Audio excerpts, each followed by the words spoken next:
Ready? Meeting comes to order. Regular council meeting, council chambers, Monday, June 22nd, 2020, 6:10.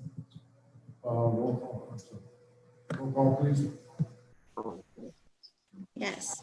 Ms. Rojas? Here. Mr. Nathan? Here. Ms. Sweat? Here.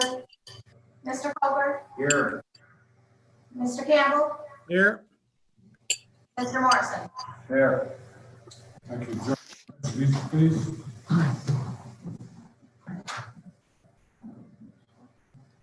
Pledge allegiance to the flag of the United States of America and to the republic for which it stands, one nation, under God, indivisible, with liberty and justice for all.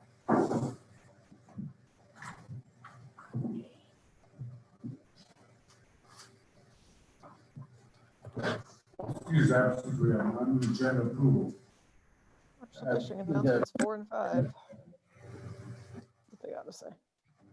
I believe we had item L5 concerning the Alaska Marine Highway travel requirements to the agenda.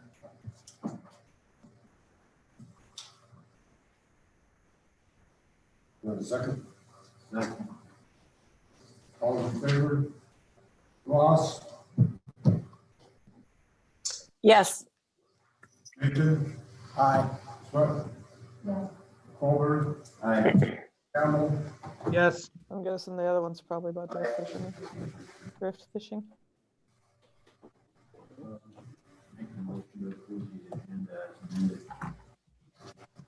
Second. All in favor? Ross? Aye. Nathan? Aye. Sweat? Aye. Colbert? Aye. Campbell? Aye. Morrison? Aye. Motion approved. Item under consent agenda. Yes, thank you, Mr. Mayor. For this evening's meeting, I apologize. The consent agenda should read minutes of the regular meeting June 8th, 2020. And when you're way down.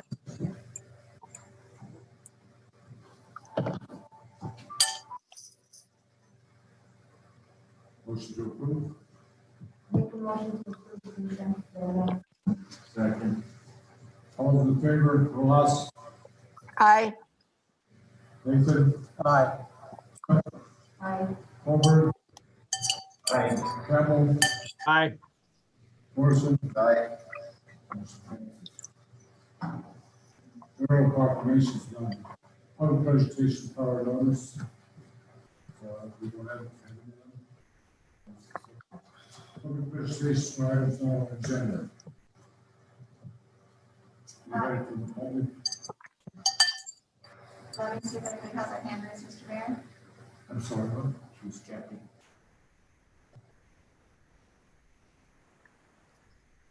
What is it? She's checking. I don't see any hands, raised hands from the public, Mr. Mayor. Okay, thank you. Oh, sorry. We do have one hand raised. Okay, go ahead. Thank you. Oh, sorry. We do have one hand raised. Okay, go ahead. Hi, this is Laurel. Thank you.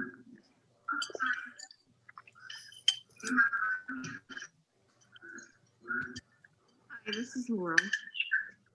We can hear you, Laurel.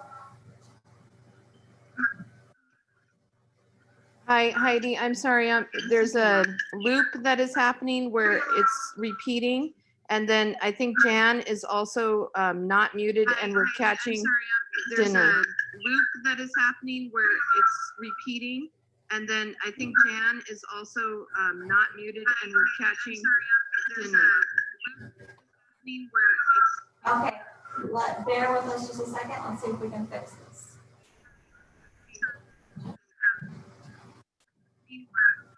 Okay, bear with us just a second. Let's see if we can fix this.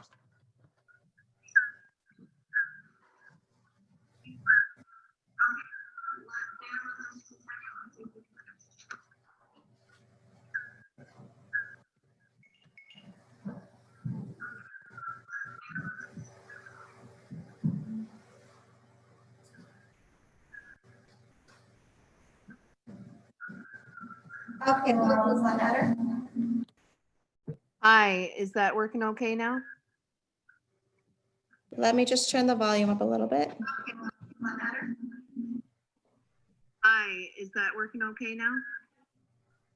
So I don't Let me know if just turn the anyone else, volume. but I'm experiencing a loop back in text of hearing myself multiple times, but if it's, I can go ahead and share. I'm experiencing a loop back in text of hearing myself multiple times, but if it's, I can go ahead and share. I'm experiencing a loop back in text of myself multiple times, but if it's, I can go ahead and share.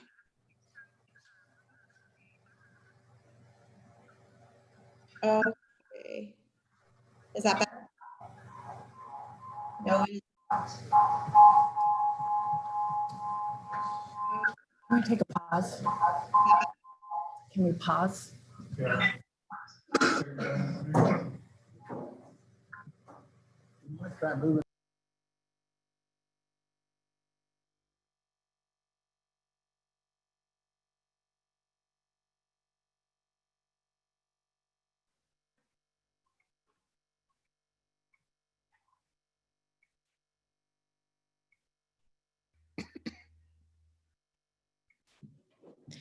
I'm sorry, everybody. The mayor just called for a 5-minute recess. If you give me just a minute to fix the audio problem, and then we will reconvene.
Okay, let's try this again. Is there still a feedback? I am not hearing a feedback. Thank you. Perfect. I think we just, Okay, let's try this again. Is there oh, still there it feedback? goes. I am not hearing a feedback. Thank you. Perfect. I think we just, Okay, let's try this again. Is there oh, still there it feedback? goes. I am not hearing a feedback. Thank you. Perfect. I think we just,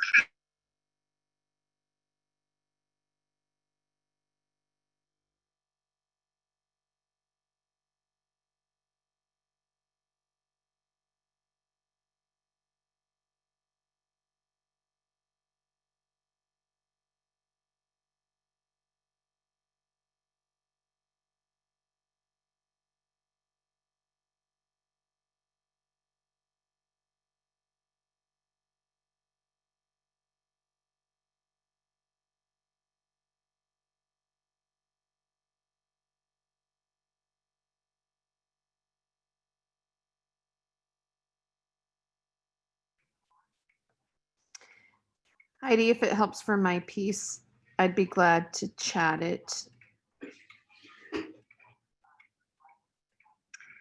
well, I can hear you here. I'd be glad to chat it. Well, still.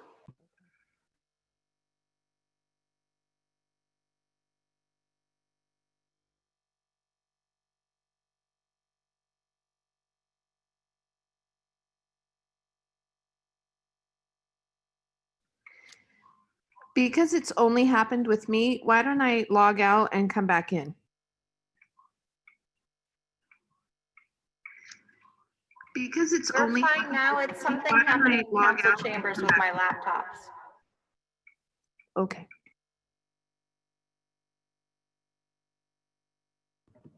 But you seem to be okay right now.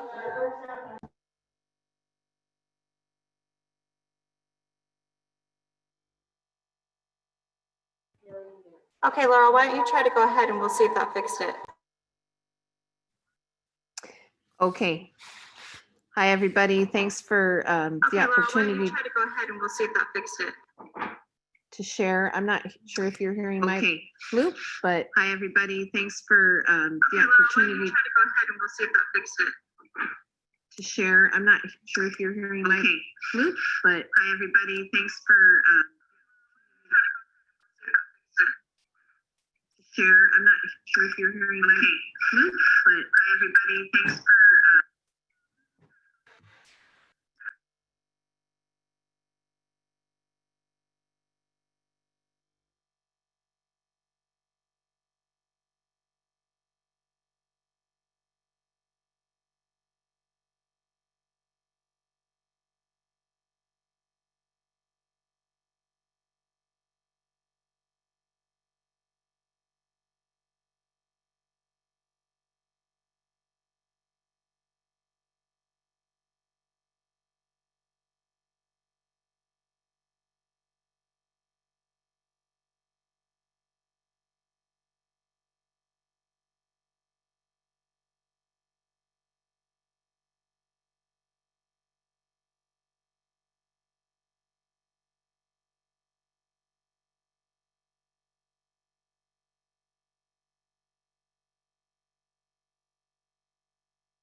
Okay, we'll see if this.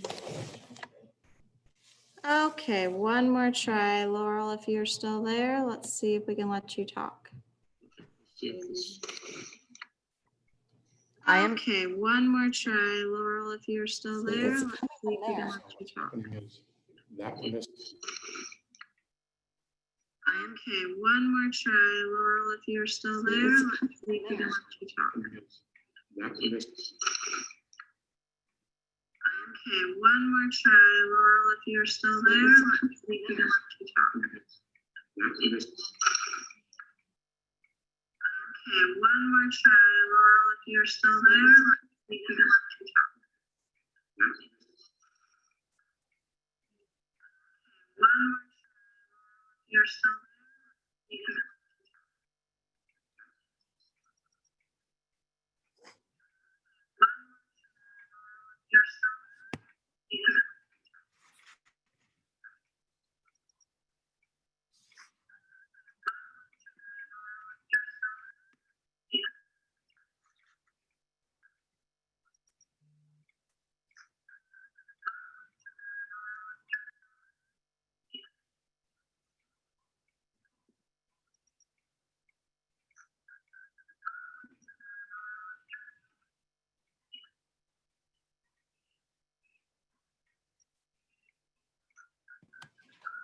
Okay, Laurel, sorry about that. One more time. Hi. And let me turn my computer on volume on so I can hear you. Okay. Okay, Laurel, sorry about that. One more time. Hi. And let me turn my computer on volume on so I can hear you. Okay. Okay, Laurel, sorry about that. One more time. Hi. And let me turn my computer on volume on so I can hear you. Okay. Okay, Laurel, sorry about that. One more time. Hi. And let me turn my computer on volume on so I can hear you. Okay. Sorry. One more time. And let me turn my computer on volume on so I can hear you.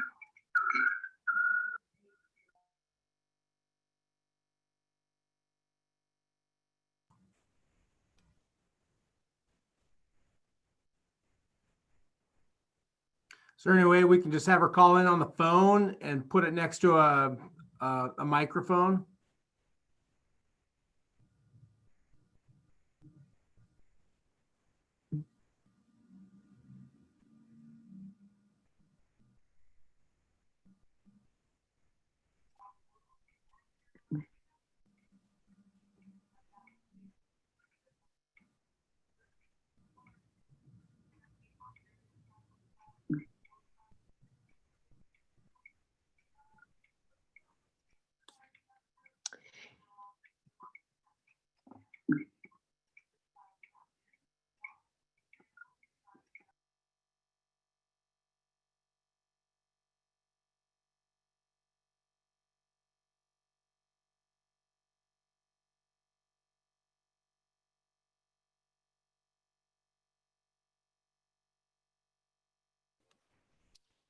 Okay, last time's the charm. All the other devices are off in the room. Let's give it one more go, Laurel, and hopefully this will work.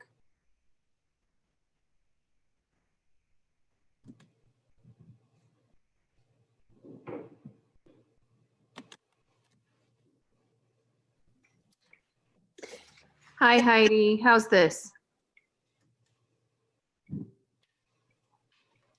Not hearing anything. All right, I left and came back in. Laurel, this is Vivian. I can hear you perfectly. Heidi, can you hear us?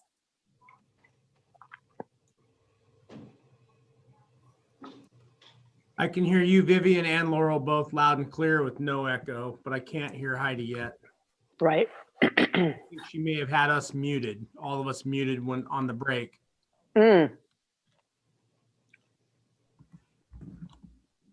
Okay, let's try that. All right. Thanks, Heidi. Well, we don't need to hear me repeat this multiple times, so I'll be short and sweet. I just wanted to let the folks know that the Climate Action Team Seldovia is going to be having a giveaway of tree saplings or seedlings tomorrow at the Main Street Garden across from the post office. Tanya Sperkland will be out there, and these are birch trees, paper birch that people can plant. Am I getting someone interjecting? I apologize. Yes, Mr. Mayor would like to call the meeting back into order before we start. Oh, okay, sure. Meeting come back to order. Okay, go ahead, Laurel. Thank you, Mr. Mayor.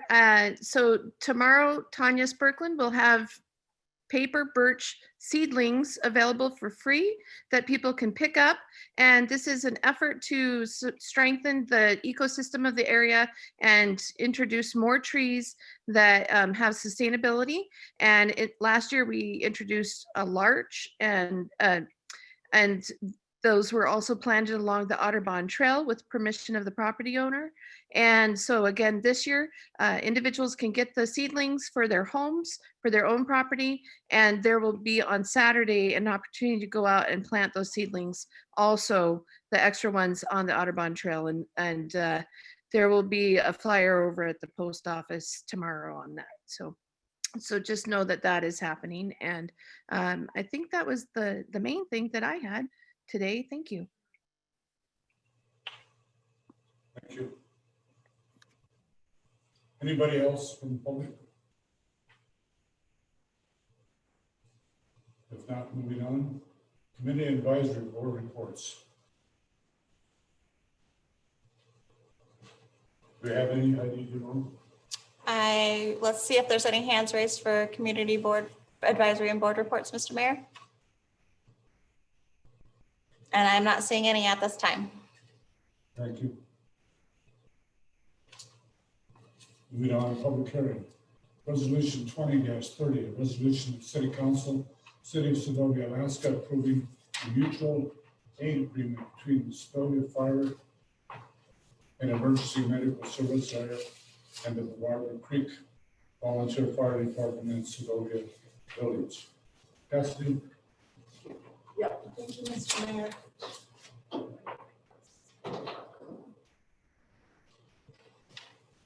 Before I start, can I make one suggestion? Can I make a suggestion that you move over to here closer to the mic so everybody can hear you sharing the meeting?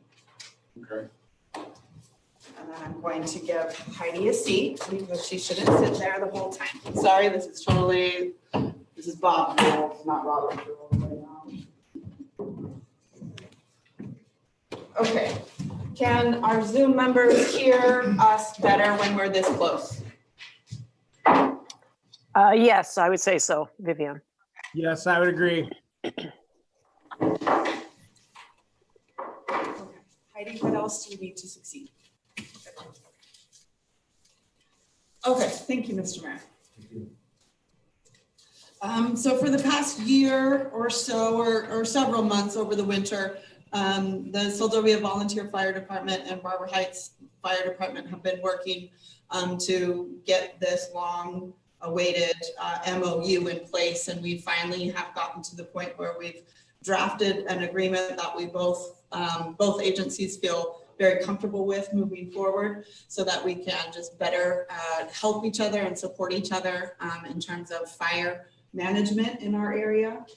We all know that the fire exposures and risks seem to be a little bit heightened over these last few years, and it's important that both agencies look at what resources they each other have, make sure that we're supporting one another and coordinating our efforts when it comes to fire management. One thing that I would like to have a council member hopefully amend the resolution is take out emergency medical service area. We do not have any EMS service area. And if we can take that out of the title, then that would just clean this up a little bit. So that was one notice, but I'll take questions or proceed with the council discussion. Thank you. Council comments? Well, I really like this. I'm glad to finally see this. I know it's been in the works for a long time. Could never quite understand why it wasn't before, but anyway, I'm glad to see it. I think the work is good from what I can see. It's pretty clear, pretty straightforward. Everybody should be understanding what their responsibilities are and who are not. So, yeah, I'm glad to see it. Good job. Yes, Mr. Mayor. Jeremy. Oh. Yeah, I would just agree. As long as all parties are okay with what's been documented, written up, I would be in full support of it after the amendment of removing the emergency medical service area out of it. But good work. Thank you. Thank you. Any other comments, council? Yeah, Mr. Mayor. Go ahead, Jeremiah. Yeah, I'll just short comment. Yeah, same thing. Obviously, this is something that's much needed in a small community with that's spread out as we are with Seldovia and all the outlying area. And given the limited resources, it makes perfect sense to have something like this in place. So I'll be in support. Thank you. Any other comments, council? If not, we'll go to public comments. Anyone from the public got a comment? I don't think we have anybody online, do we? Yes, we do, Mr. Mayor.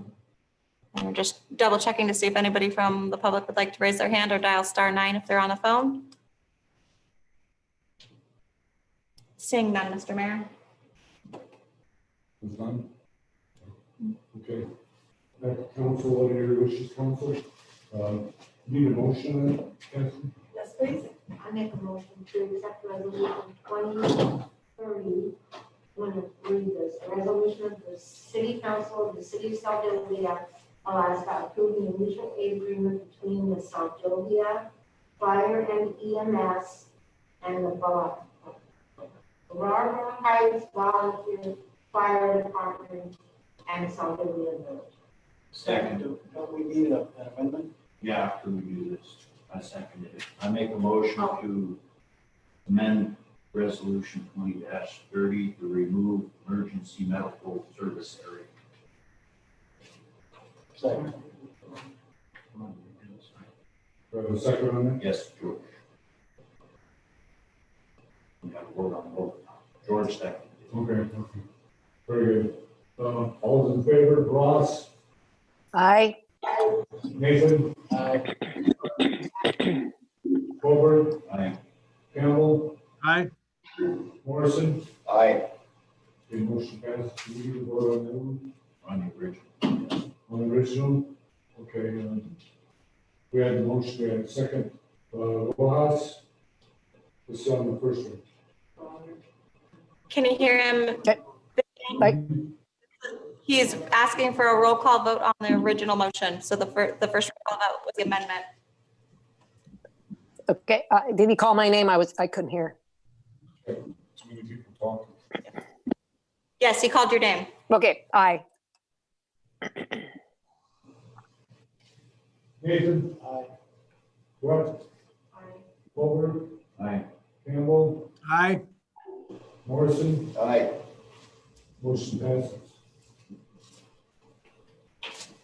Resolution 20-31, resolution, City Council, City of Segovia, Alaska, further extending the disaster emergency declaration for the City of Segovia issued on March 11, 2020, due to the current and expected impacts of the COVID-19 global coronavirus epidemic. Cassie? Yep, thank you, Mr. Mayor. So this is a resolution that extends our disaster emergency declaration that we had put forth on March 27th. It was recommended by the borough that we go ahead and extend this declaration in case it is necessary for further funding opportunities or channels of funding as it relates to coronavirus. I would like to make a note that Soldotna, Seward, Kenai, Homer, and the borough have all extended their declarations, and so we would just be following suit. Thank you. Council comments?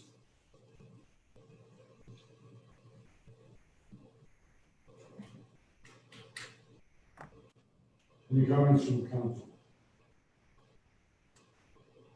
Yeah, Mr. Mayor, I'll make a quick comment. Okay, Brandon? Yep. Yeah, I'll be voting in support of this. Obviously, given the where we're at with COVID, and we're not quite there yet, and it looks like we could have any kind of flare up on any any given day or month that may have an impact down the line here. So this seems more more along the lines of housekeeping in nature in terms of extending the actual resolution. So I'll be in support. Thank you. Any other comments, council? If not, move to public comments. Anyone from the public got a comment on this item?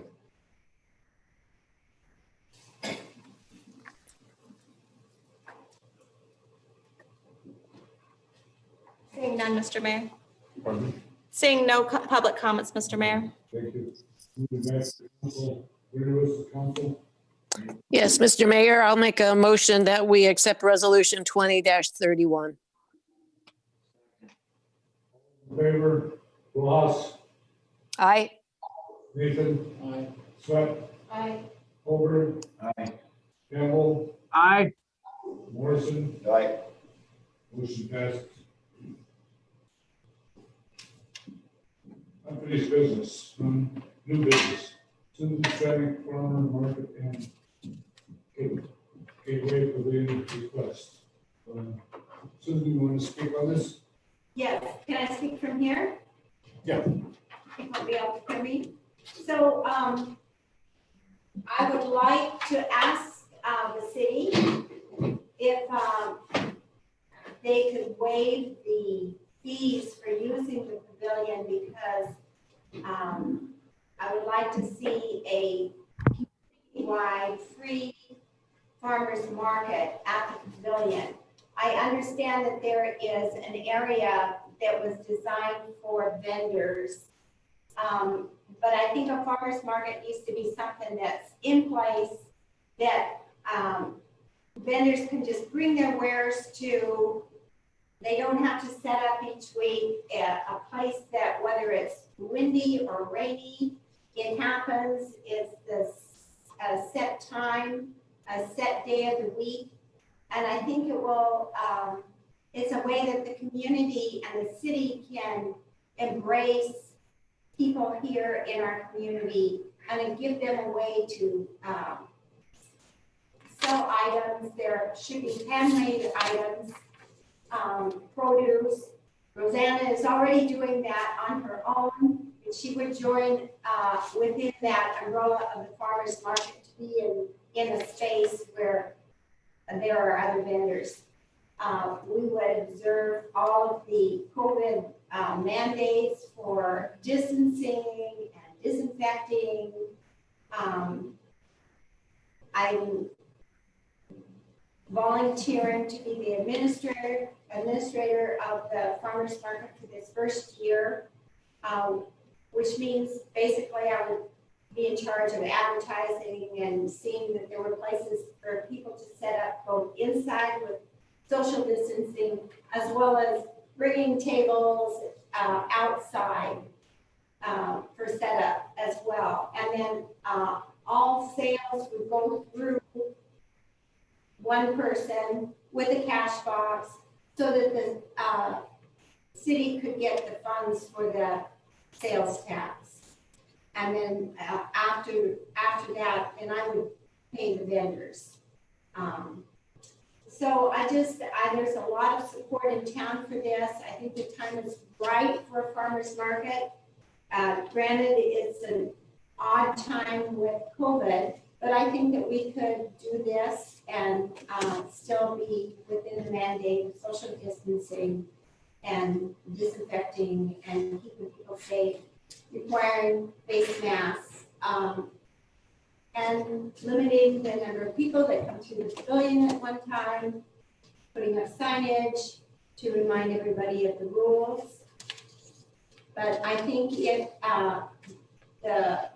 would be discouraging for someone to come to the farmer's market with maybe, for example, a knitter, sell 3 little hats, maybe 3 baby hats for $15. But if we're splitting a big fee for the pavilion, you can't make any money. It has to be an area that people feel good about going, knowing that what they sell, that money goes into their pocket. They're not putting out fees that are not allowing them to make a decent profit, because I think people are looking for ways to make extra money right now. Thank you. Comments? Okay, well, I have several questions. George? What would you envision happening if someone wanted to use the pavilion other than, if had somebody want to do a wedding or something in the pavilion for one day or something? I think that when you're talking about a farmer's market that is for the good of the community, there's no one person that benefits in a farmer's market. And that's the way I would like to see this set up. Whereas people that are having a birthday party or a wedding, that's a private affair for them. And that's not something that is benefiting the community. That is. They pay a fee to use the pavilion, it certainly benefits the community. Well, all of the vendors that would be at the farmer's market would be required to have a business license. So in that small way, that also benefits the city, because there would be business licenses being taken out for them to be a vendor. But I can compare a service like a community market or a farmer's market to a private event. Any other comments? John? Mr. Mayor, if I may? Yeah, can you wait a moment, Bobby? You bet. You bet. Questions. What are the parameters of the grant governing that on the pavilion?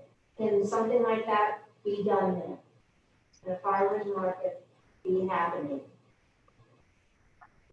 The verbiage of the grant was a community pavilion that would be accessible by people that were visiting and were kind of going through, and if it was raining, they'd be waiting for their ferry or whatnot, just kind of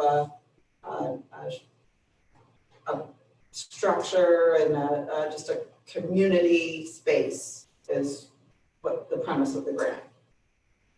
So are you thinking that vendors could be in there? Bobby, could you repeat what you just said? That last part, last sentence?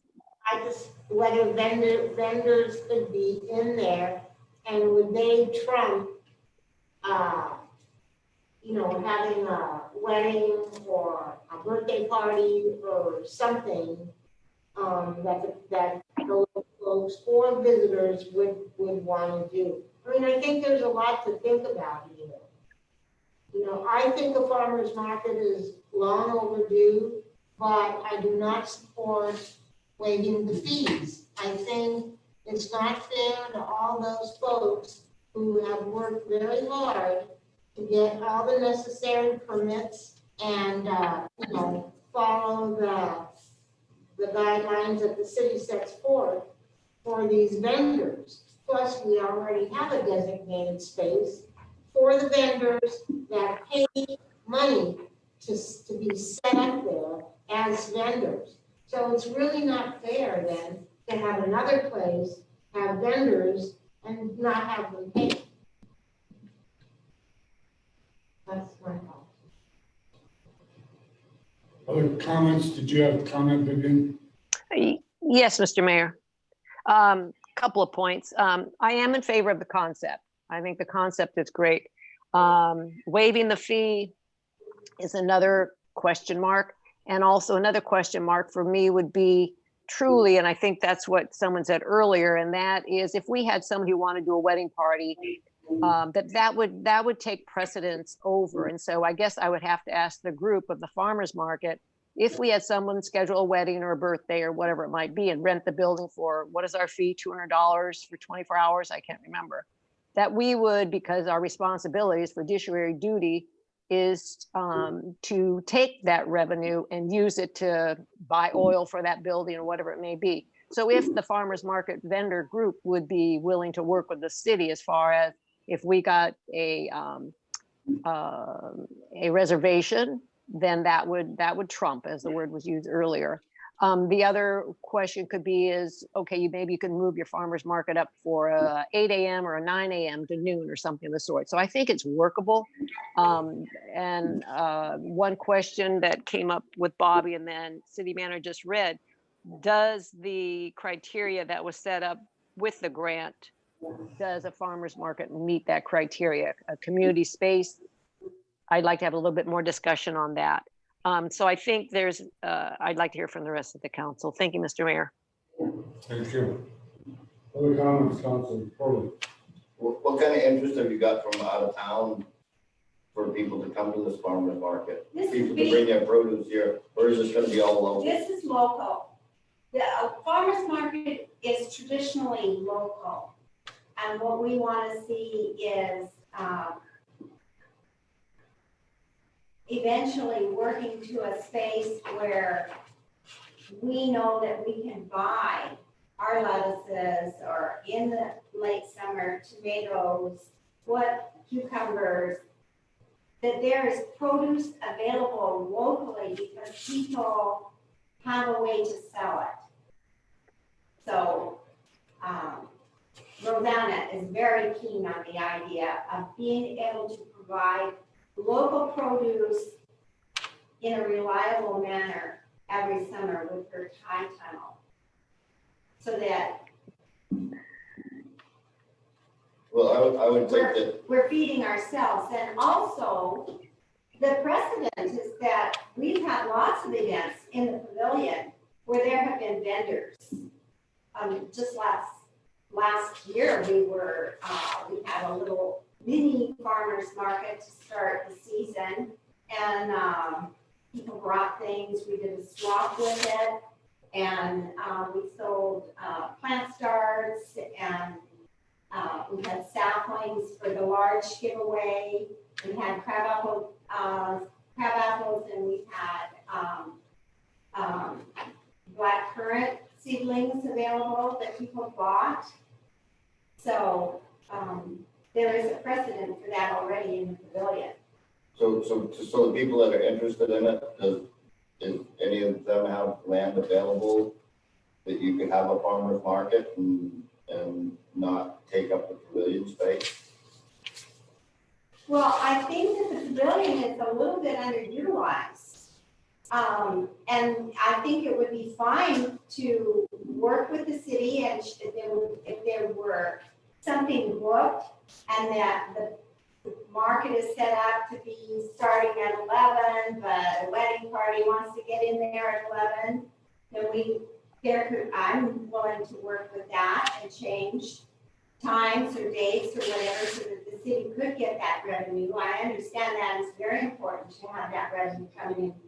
But I think that this is a need, a present need, that the pavilion is underutilized right now, and we could easily do a weekly market. And I think if somebody came in and was planning a wedding and we were looking for that week, and they see that, well, the farmer's market is on Wednesdays at that time, I think most people would say, well, let's have a wedding on Thursday then, or Friday. But again, weddings are mostly on weekends, whereas the farmer's market would probably plan it during the week.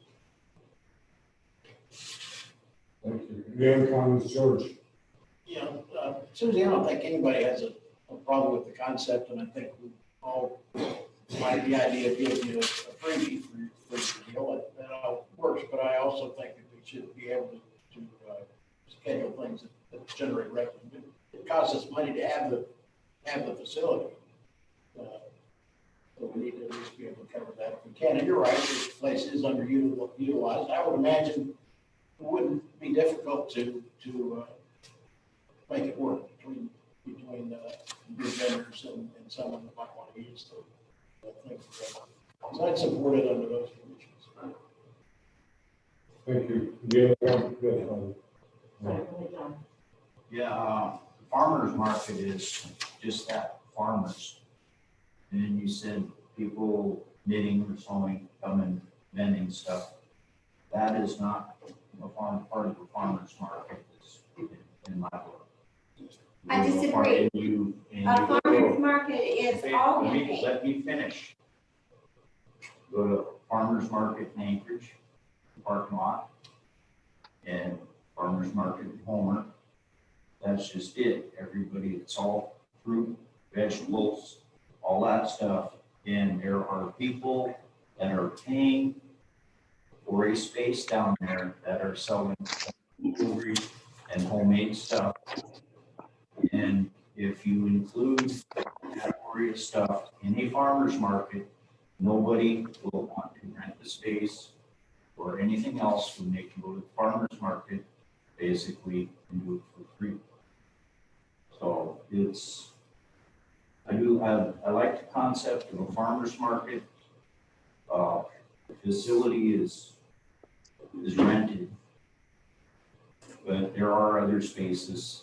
It does not have to be the inside, so to speak. And we're working on in the works of opening up places on the front of that water line. And I do like the idea. I just disagree with you on the fact that selling homemade jewelry or homemade items for profit when other people are renting spaces for that same type of stuff. It is not fair to them. On the other hand, they will quit renting and leasing the space and go to the farmer's market. When in actuality, the farmer's market is just that, you're selling stuff that is grown. So Has there been lease space this summer for people selling? Have there been any vendors out this I summer? would have to ask the city. I don't know if anybody's leased the space this year. I wouldn't, myself, I would not lease anything this year. In fact, that the tourism is going to be dismal. Not Have you approached Hopkins about the community garden area? Is that something that could be done out there? And also, do you folks have a hangar? We do have a hangar, but the idea of a farmer's market is a space that's in a very accessible public area. So the airport would not be a good thing. It needs to be a place that people can easily walk to if they're gonna buy a big bag of something. They need to be close to a hub. Maybe you could approach the city or SVT about the Main Street parking lot, or maybe to build the parking area up by the value added building. Maybe there's a spot there that people can set up their little tables and whatnot. I'm in favor of a farmer's market, but I don't see what we should tie that pavilion up. If I was planning a wedding on Wednesday and somebody said, maybe you ought to plan it for Thursday, I don't think I would like that much. Well, I don't think that is what I meant by saying that. I think that if somebody comes into the city and says, what does your calendar look like for the pavilion? And the city says, well, we have a weekly farmers market. I think somebody might say, well, that's the day I want. Okay, do you think that could be changed? And yes, that could be changed. But I think a lot of people in planning an event and looking at a calendar in advance and seeing that maybe Wednesdays is the farmer's market, they'll say, oh, well, let's look at the Thursday then. And I think that works. I don't think that city is gonna lose revenue because there's a market planned on Wednesday, particularly when we're willing to change the time or work with that. Also, the whole idea of making this work is the idea that we're making it easy for people. There's a structure. If it's pouring rain, we don't want to give it up and say, okay, well, we're not going to do it this week because it's windy, rainy, awful weather. It can be a weekly event that people can count on simply because it's sheltered. And I think that brings people. They know there's always going to be a market there. You know, they don't have to wonder, well, I don't know, kind of like the post office now. They're going to be mailed tomorrow? You know, it's creating stability in a unstable time. Any other comments, Council? Well, that brings about just one more question. So we have an established place for vendors to go. Now, are we going to establish another place where, i.e. the pavilion, where vendors can also go? I don't know. I mean, what do we need to do about that? And again, I just don't think, whatever we decide, I just don't think waiving the fee is fair to those other folks. Thank you. I guess I would have one more comment. With the social distancing and whatnot, if, like the scenario that you referred to, it's raining, a place for people to get undercover, how many vendors could you put in there and still maintain social distancing? And I don't think rain's a good excuse to use to have that building. I think outdoor tables with umbrellas over them. More effective. But anyway, it's just a thought. How would you maintain the social distancing? Everybody was trying to pack in there, do the right things. I don't think you allow people packing in there. You have X amount of people that can set up inside, and anybody that comes later is outside. That's just the rules with social distancing. I don't think a lot of people have their own tents to set up. They don't have structures. That's what makes the pavilion nice. And like I say, it's an opportunity to come together as a community to provide something good in this time where it doesn't feel good. It's providing something nice for our community and also for visitors.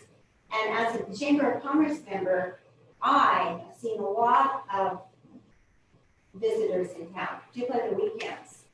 So I don't think our tourist season is going to be dismal, personally. I've not seen it in my own business. I've not seen it in my rentals.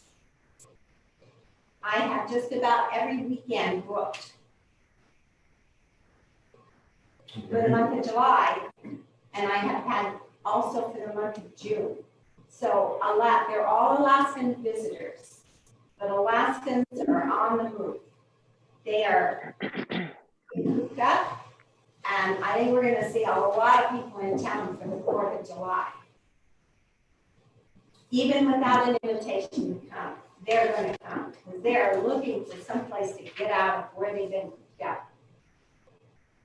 Okay, any other questions, council? Yep, Mr. Mayor. Jeremiah? Well, I got to get my 2 cents in here. So,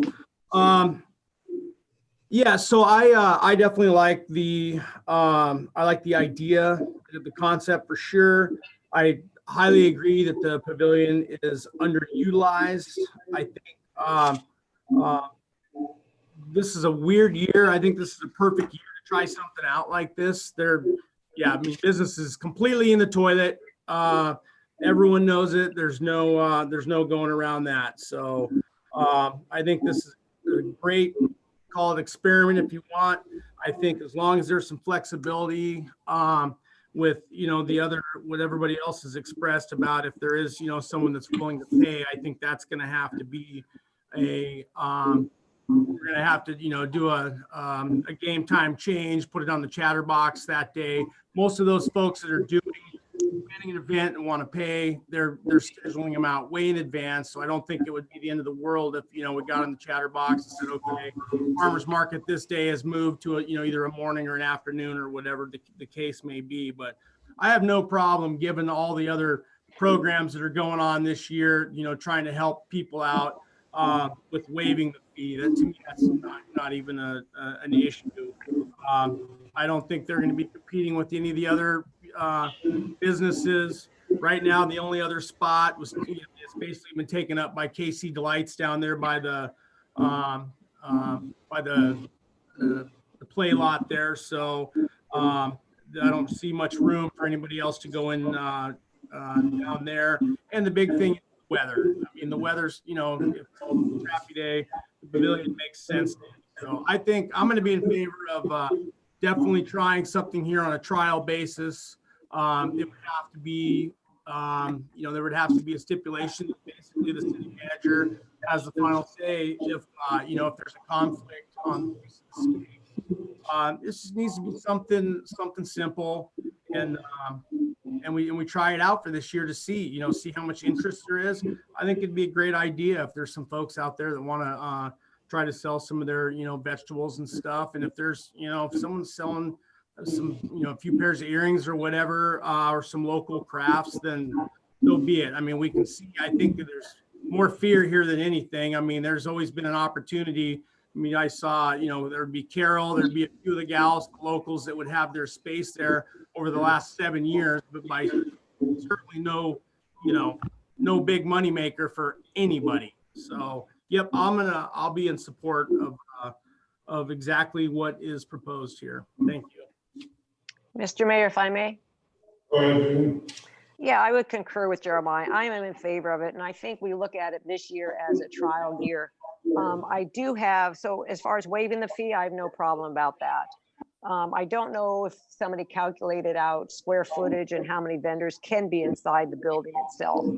Weather is an issue, so it's a perfect spot to have it. We do have 2 letters of support in our packet, and also one other person spoke to me tonight and also I think is going to give testimony. So I would agree with a 1-year trial, and then we look at it again next year. And then also that flexibility is first and foremost under both the city's agreement and the vendors. Question I have for the city, and maybe Cassidy, you could address this for me. Cleaning of the building, sanitizing the building, what is the protocol of that and who would cover that? If you could give me a little 2 cents on that, Cassidy.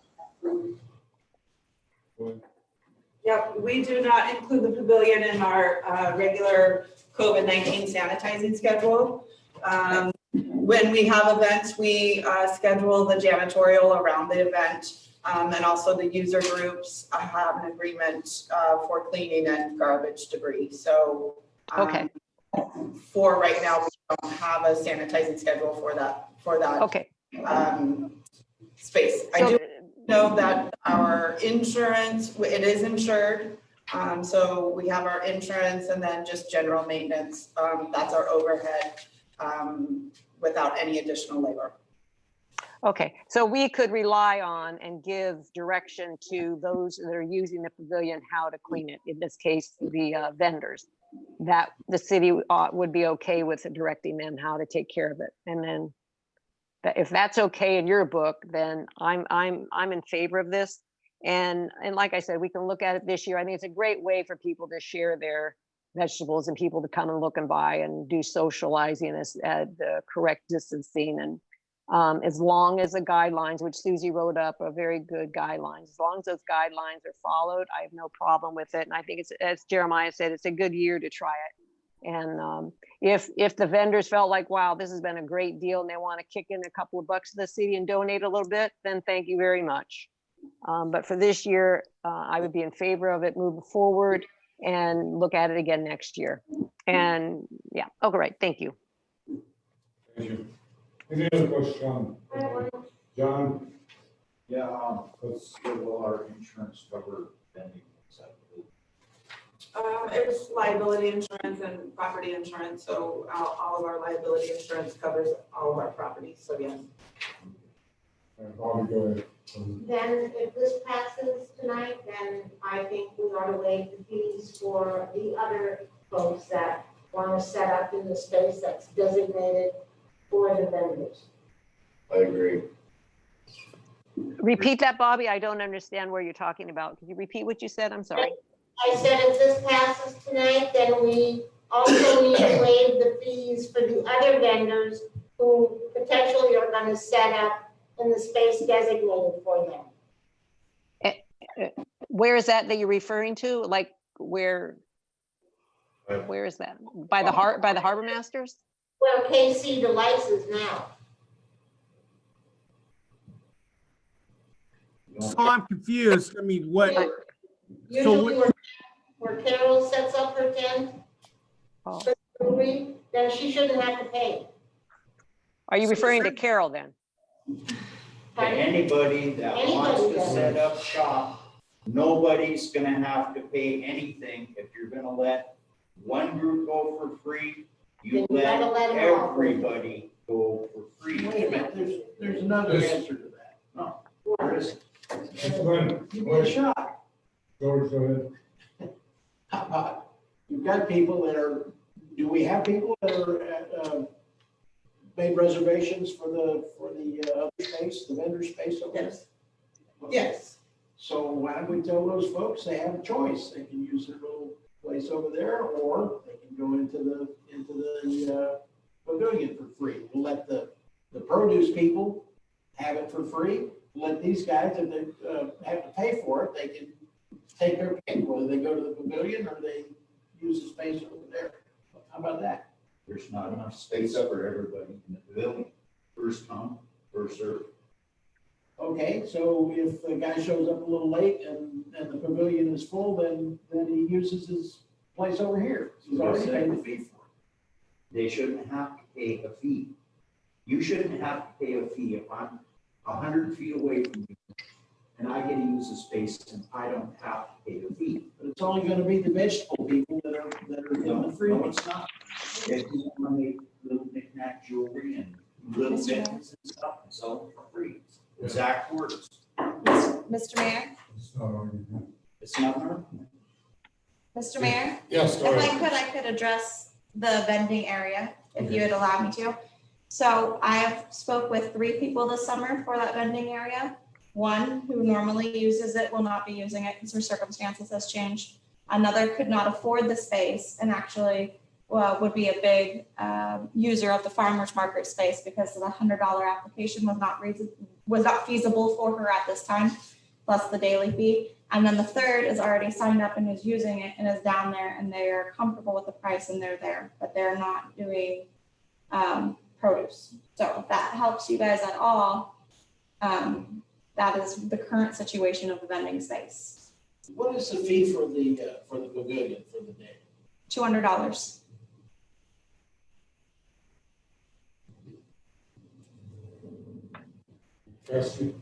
Heidi, can you also discuss the fees in order to vend in the designated vending license? Yes. Can you talk about those parameters? Yes. So to vend in the designated area, it's a $100 application fee. And that's $15 the first day and then $3 each additional day up to $300.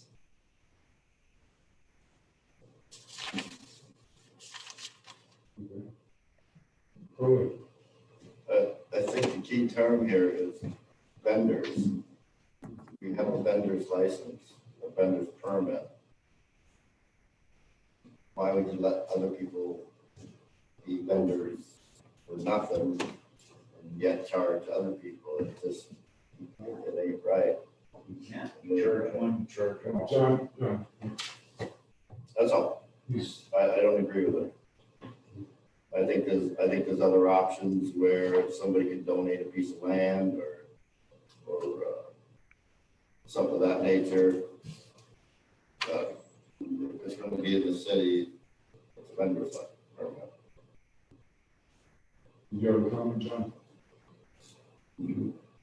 I don't believe you can, like Hurley said, you cannot charge one person and let the next person over go for free. It is not right. And the Linwood is a vendor. The Boardwalk Hotel is a vendor.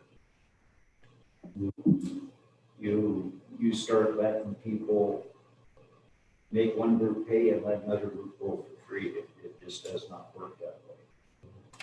It's like I said, if you're gonna let one group go for free, everybody goes for free.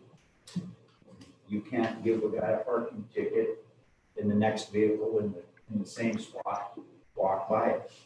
You do one, you do them all, or you don't do any at all. That's just the way it is. It doesn't, I don't care how it sounds, it's just being fair. Yeah, let's make it quick and get to the point. Mr. Mayor, Heidi, if I could, Mr. Mayor, I need to correct something I stated earlier. I just double checked our fee schedule and it's actually $50 for 4 hours at the Gateway Pavilion with a $250 deposit. Thank you. If there's no other comments, we'll go to public comments. Anybody from the public online? Yes, there are people from the public, Mr. Mayor, plus I have a letter that was written from Randy Sweet on the topic.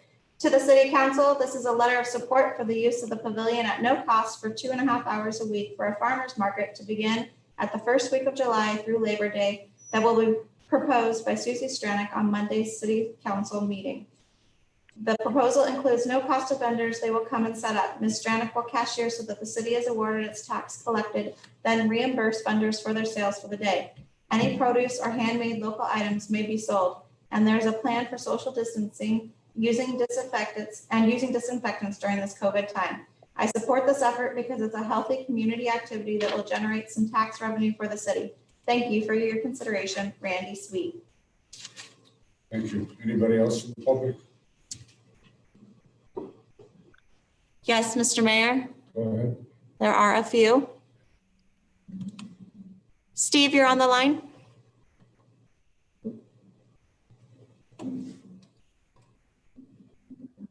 He's on mute. All right, is that better? I'm off mute. Yep, we can hear you, Steve. All right, appreciate the opportunity to speak. Again, my name is Steve Bainbridge, and I'm the owner of the Seldovia Harbor Inn. I am in support of Susie Stranick's proposal, basically to waive the fee for the farmers market use of this pavilion. I think it will be something positive for the community to see that things are happening in this pavilion, and hearing the comments that there could be others that want to use it for a wedding or a birthday party. I certainly would understand that we'd be flexible with the hours, but it is not that many hours. And I think it would be viewed as something positive by the community. and the city could gain whatever revenue they might get from the administration of the sales tax from sales, but just not a lot of money to be made selling vegetables, and for people to have to split that $250 fee, that's going to be no incentive to show up. So again, I'm in support of the proposal, and I appreciate everybody's comments, and if you've got any questions, I'll try to answer them. Thank you. Thank you. Anyone else from the public? Yes. Cindy is on the line. Yes, can you hear me? We can hear you. Yes, go ahead. Okay. This is Cindy Mom, and I'm definitely in support of a farmer's market.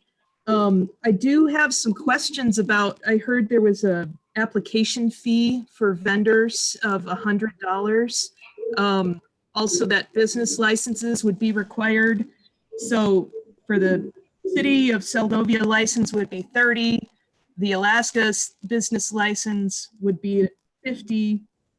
And then the first day you'd have to pay $15 and then $3 for each additional day. Pretty soon, you know, you participate twice as a vendor and you've spent $200 as far as I can tell, if I'm adding all these things up right. And then I think Rosanna McGinnis had recommended that vendors have liability insurance. So I just, as a potential vendor, where I need to get rid of a whole bunch of potatoes and rutabagas in September,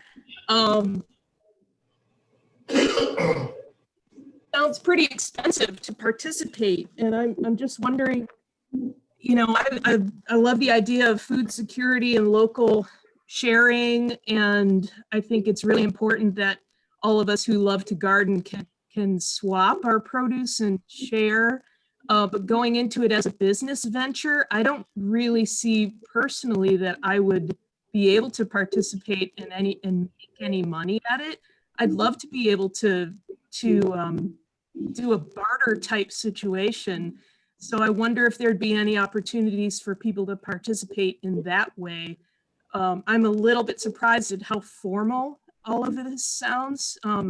That you'd have to have a business license at all really surprised me. So I'm definitely in support, and I'm looking forward to hearing some of the questions worked out in detail. And I'm also definitely interested in being a shopper. So absolutely support the idea. I'm not sure it would work for me as a potential seller. Okay, thank you. Thank you. Anyone else from the public? Let's see, anybody else from the public, Mr. Mayor's asking?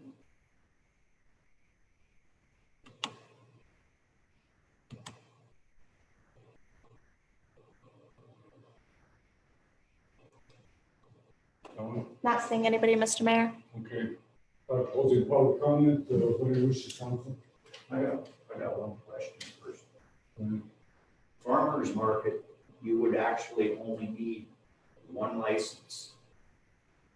That would cover everybody. Is that not correct? Like an association, you're running the till, you're selling everything for everybody. That's really only one license. And everybody there is working from under one license. So the bill wouldn't actually be per person. You're looking at one bill for 2 hours, on, you know, one business license in your space bill for 2 hours. Even that, you could reduce that, which is possible. It's possible to work things. Everybody's been thinking in this true Seldovia, everybody's thinking of themselves as individuals, and you're trying to do something as a group. It's really, I think, only takes one license, one business license. But you have to set up how they do it at home or anywhere else. I think it's all under one license and everybody works through collectively. It's a co-op. Right. Yes, George. How long do you think this thing would last every day? Under 4 hours? Oh, yes, the way I envision it to work is a 2-hour market with a 15-minute setup and a 15-minute takedown. Okay, and the fee for 4 hours is $50?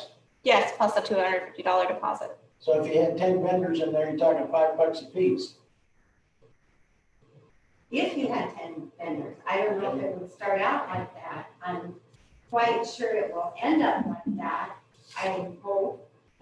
But I don't know that it would start out with 10 vendors. I don't think we saw that 10 vendors last year when we did through the climate action group, climate change action group. It wasn't that many vendors. Okay. Also, what are your wishes? Do we want to motion this? Can we make it this meeting? Mr. Mayor, I got another question. We've got a horrible audio connection here tonight, so it's pretty tough. Those of us online are only getting bits and pieces of this whole conversation. So just a quick, maybe the Cassidy or Heidi could clarify then, just so I'm clear, because I don't have it in front of me.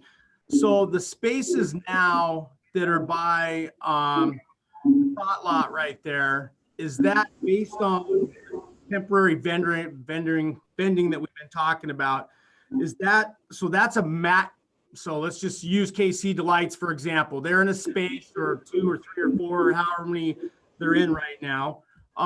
Is there space available for other people to go there? And then what is the maximum someone's going to pay for if they're there all summer, whether it's, I don't know if it's different for 1 day or if it's different for 30 days. Maybe if you're there for 30 days, how much is it going to cost you to? You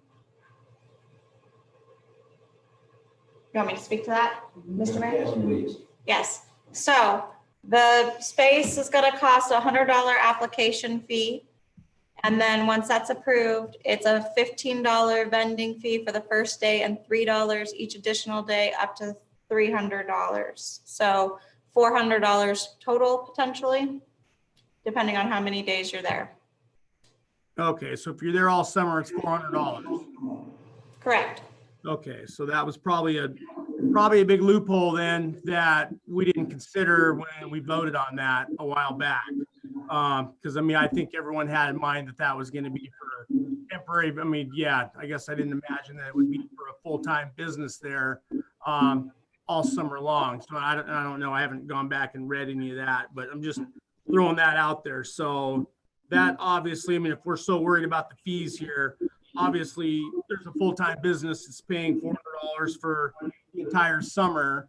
That is far from fair from what I can see based on where the revenue should be off of a full-time business. So, all right. So yeah, I'm still going to be in favor. I think what John was saying, it makes sense about the this whole thing, this whole entity, if you will, the farmer's market should be run under, one license. I'm still in favor of waiving the fees. I don't think everybody needs to come and do, everything that Cindy was alluding to. Yeah, there's no money in this. It's a sense of community. People are getting together for a couple hours, 1 day a week, small town type stuff. I think we're making this way overcomplicated here. So, I'm gonna be in favor of it. I'll see if there's any more discussion on this or what we're gonna do.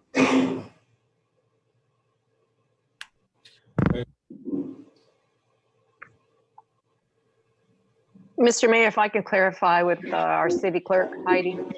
Yes.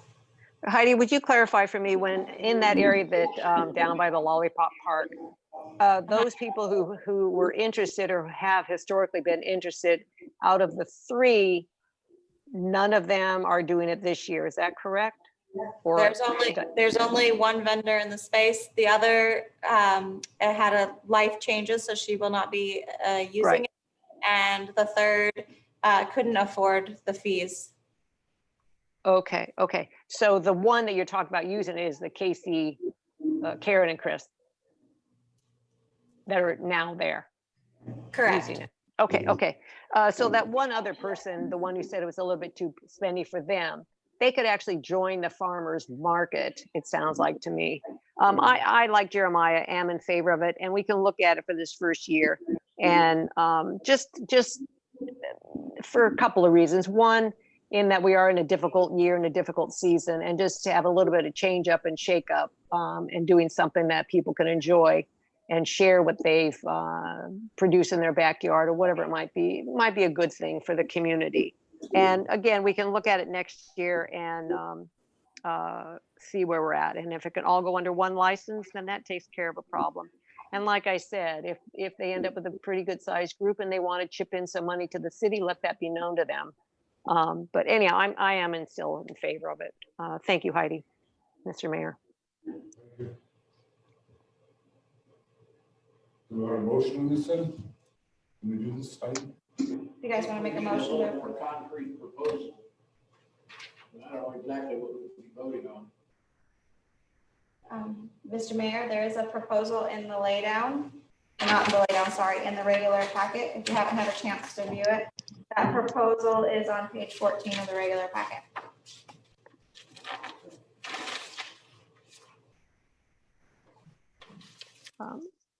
Mr. Mayor? Yes.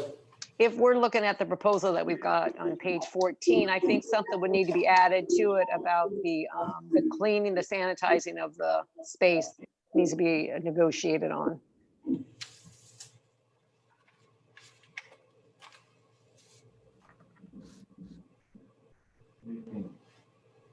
They can do all that under one license.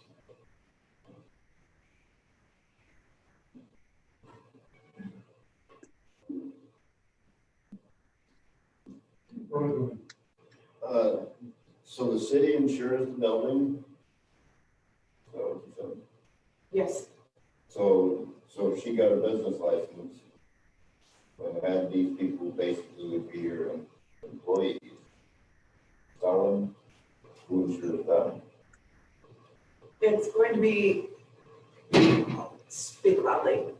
From what I understand, it's going to be a cooperative group, and they would all figure out the indemnification under their cooperative. So that would be something that the administrator, Ms. Janik, would probably suss out with the user groups that are going to join her co-op. But we insure the activities on our properties. So it doesn't matter if there's a co-op, a jungle gym, a circus, a whatever. Our properties are insuring the stuff that we allow to happen on that property. We are not insuring her employees, so we're not doing workers' comp or any of that. It would insure if there was a trip, somebody tripped on the stairs, those are the kinds of things it would cover. Liability. Our insurance. Correct. So what are your wishes? Yeah, Mr. Mayor, can I have one more final question for clarification for Susie? Is the intent to have this 1 day a week? Yes, Okay. 1 day a week? yes. Okay.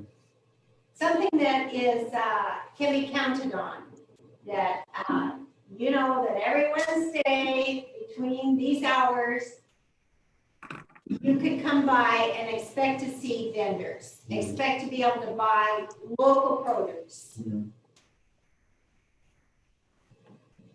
That's I fine. got one more comment to make.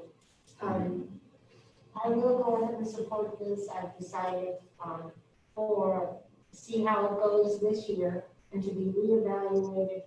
If you guys do it for next year, then we need to reevaluate next year. Also, then I would like to see, since we are going through trying times, should we have any more vendors that want to set up? I think we should waive their fee for this year. That's all. Are we gonna get a motion or what are we gonna do? Yeah, I couldn't hear that, but I'm ready to make a motion. Yep, I move to adopt Suzie Stranik's Farmers Market proposal for the Gateway Pavilion request with the addition of adding a clause in reference to cleaning and sanitizing to be performed by vendors at the city's direction, and that it be limited to 1 day per week. I'll second that. All in favor?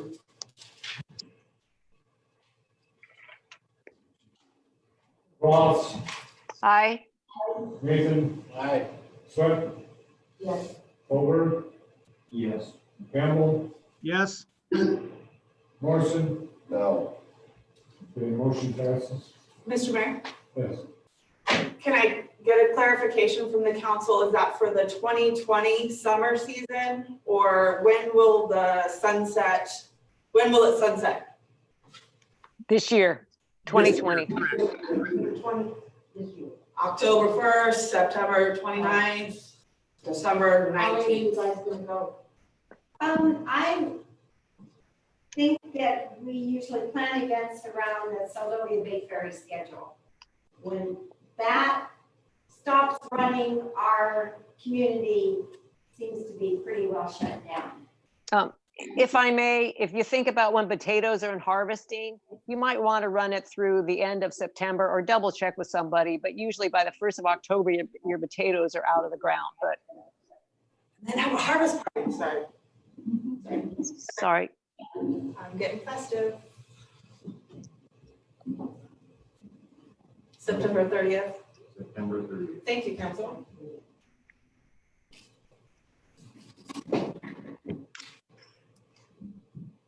Okay, motion passed.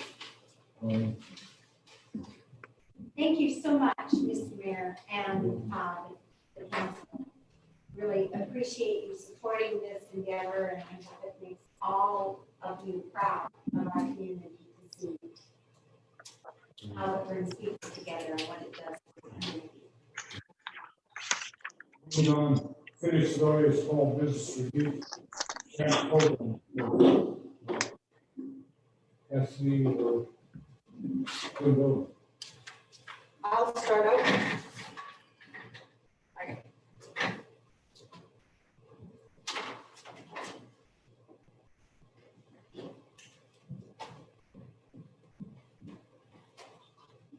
Okay.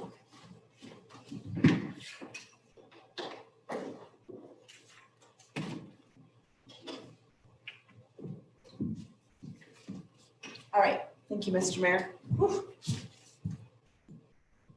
Okay, so I hope you guys have had a chance to look through the grant relief program proposal that I drafted. It's quite a bit different. Well, it's a little bit more fine-tuned than the draft that was presented to you a few weeks ago.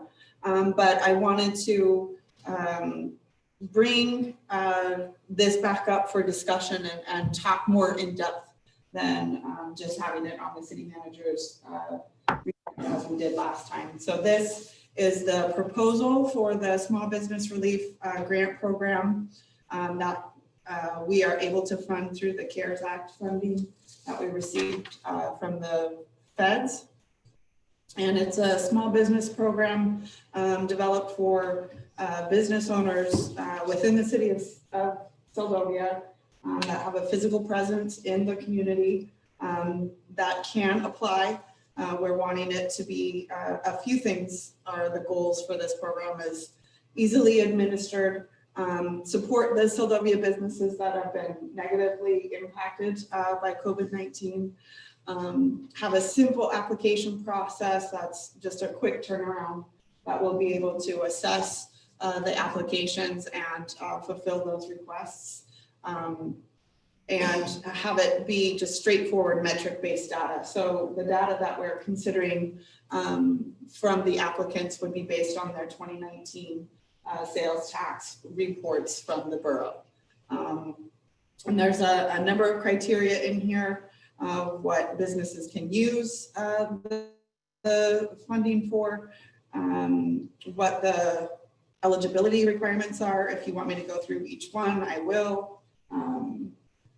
But I wanted to also offer that, I don't know if you guys have been following the CARES Act for small businesses through the state has had a couple of hiccups in the last few weeks of the state trying to implement their program and get it available to small businesses. And just last Thursday, the House Finance Committee has adjusted and amended the criteria so that prior businesses that had applied for PPP or the small business loans were ineligible for the CARES Act funding through the state. And that was really frustrating for a lot of businesses because many of them only received very few dollars, only $1,000 or $2,000 here, but that made them ineligible for this funding opportunity. So the House Finance Committee and Ada and the program administrators have adjusted that so that there are, they've amended the criteria. They haven't completely eliminated that requirement. However, on your laydown, let me find it here.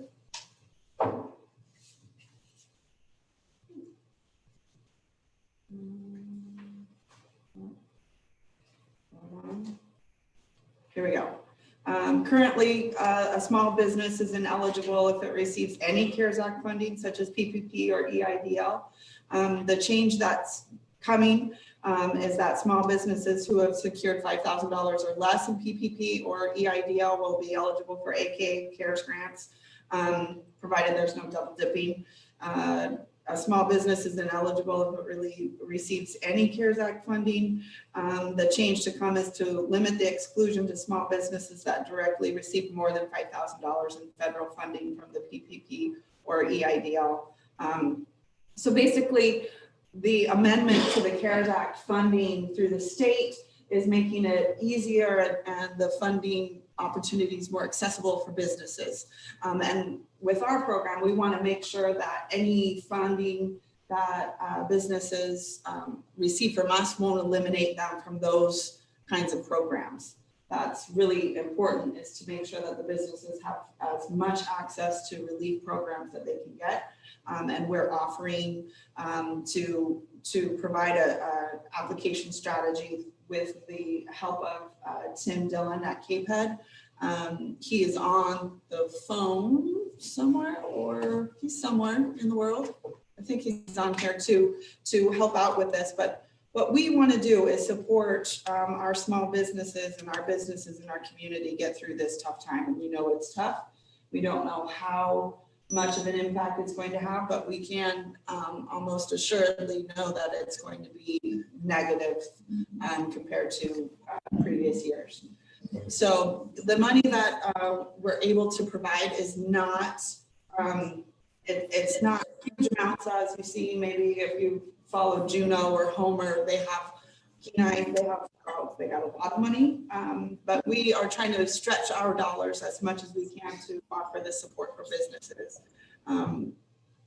What we're looking for is some feedback from you guys on this grant application and on the grant program itself. And if we can move forward, our execution date would be September 11th or the 7th, one of those. I think it's the 11th. To get this open and eligible. And we think that that might even help businesses that may not realize or may not be able to comprehend the loss that they may be experiencing until that fall, and they're seeing, oh geez, look at my numbers, and they're finally looking at their balance sheets and they're able to quantify their loss a little bit more directly than right now, and hypothesizing what business they're going to lose. So I'll stop there and I'll open it up to the council, or if Tim, you want to jump in here too. Tim and I have been kind of hand in glove in this, trying to make sure that he's been working with the municipalities all throughout the borough on their grant programs. A lot of them differ. A lot of them are a little bit more straightforward, simple, have different criteria. What I've done is I've taken the municipalities along the peninsula and then kind of meshed them into a hybrid that would work for Seldovia and that applies to Seldovia businesses. That's what we've got. Cassidy, can you hear me? So thank you for giving me the opportunity to speak for a couple of minutes. Council and Mr. Mayor, I think what you have in front of you is a great opportunity to try and help a lot of the local businesses. Please remember that this is not a lot of money, so it's not going to solve every business's problem. Unfortunately, the way things were set up with the federal government and with the state, it doesn't replace lost revenue, but it's there to assist with a variety of other things, the bills that don't go away. So as Cassidy mentioned, I think each one of the communities' overviews and what they're doing, I'm really proud of what the borough has done. Every single one of the incorporated communities and the borough are all standing up a program like this. And my guess is by July 1st or so, not counting the borough, but just the incorporated communities, there'll be over $10 million coming out of Alaska Cares that'll be heading directly to the businesses on the peninsula. But as I said, I think Cassidy's done a great job with going through this and working through. I spent 2 days with Soldotna last week and Seward the week before, and I think it looks like Seldovia the way it's been put together, and I think that's a credit to Cassidy and Heidi putting it together. So be more than happy to answer any questions, but I think you've got a good product sitting in front of you. Thank you. Any questions? Yes, Bobby. I think you did a fabulous job. How much, do you have any idea though? I really don't know how many businesses we have that would qualify for all this. Like, we anticipate have to use from the CARES Act. So the appropriation or the allocation I've pulled out is just 30,000. And that 30,000 is pulled aside to offer programming for small businesses. In each of those 4 tiers, Jan had broken up, we kind of adjusted our tiers based on how many businesses were in each one of those tiers. And up to the $50,000 range, we have about 23 businesses around there. And then in that middle range, we have about 7 to 9. And in that upper range, we have 4. And just because you apply doesn't mean that you're going to automatically get the grant. So the grant application does have a set of criteria, but it also has a narrative in there that we feel is really important for the businesses to establish the loss that they're experiencing. And we've talked about the metrics behind it, but also, we know that if somebody's going to ask for $2,500 and we go back to the tax roll, that they only pay, we know that that's a little bit of a lopsided ask, and it raises kind of flag to us of, well, are these businesses really in need, or are they just looking for a money grab? So we'll be able to identify that based on the data that we receive from the borough. Cassidy? Go ahead, Tim. The other thing I wanted to point out is out of the 108 applications for Alaska Cares that have been, the businesses that have applied for Alaska Cares from the Kenai Peninsula Borough, there's 108 of them. There's only 1 from Seldovia as of 4 o'clock this afternoon. So that tells me a couple of things. It tells me that some of the businesses probably didn't qualify because of the PPP and the other small business loan program. And once some of these other things shake out, possibly they'll be able to apply for this too. But again, I think the bottom line is nobody's getting rich off of this. I think that there are some measures that Cassidy has in place to make sure that people are being truthful on things.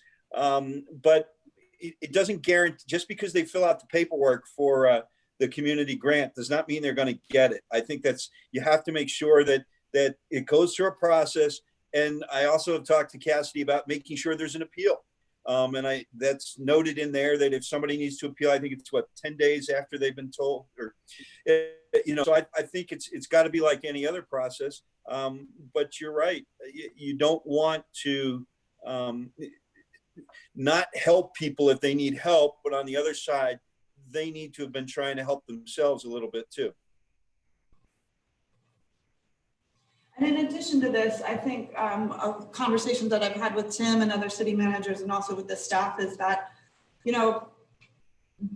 business owners may just be trying to run their business right now and they don't know how to go out and access grant programs or funding programs that are out there. And that's just a little bit out of their wheelhouse. And what I wanted to do with Tim and make sure that Tim was on board with this before I let it out there is that him and I want to create these strategies and create the support for the businesses that don't know how to navigate their way through grant land and through programs, and have us be that support that they can just use us as a resource and we can say, no, this would be a great thing for you to do.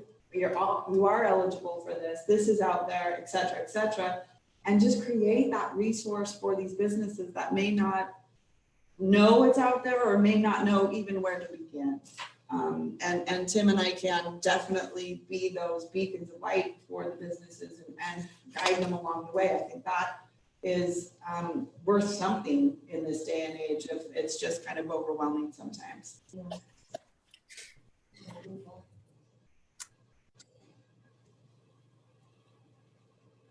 Mr. Mayor, if I may. Go ahead, Vivian.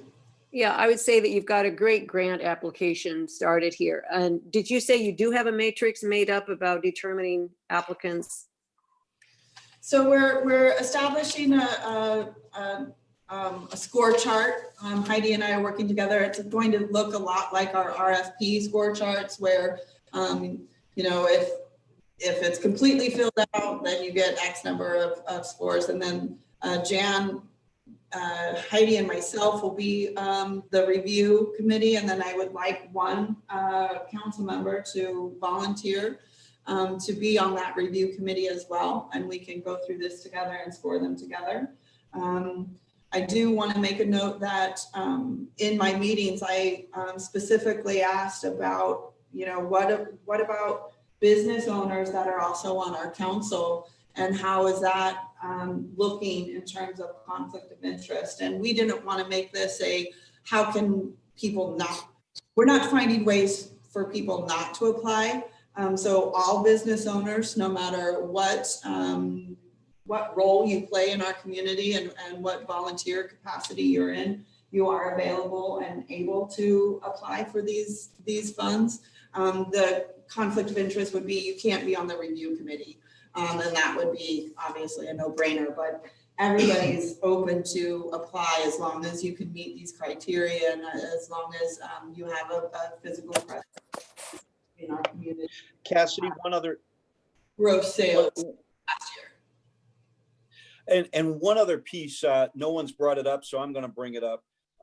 This is just for in the city limits.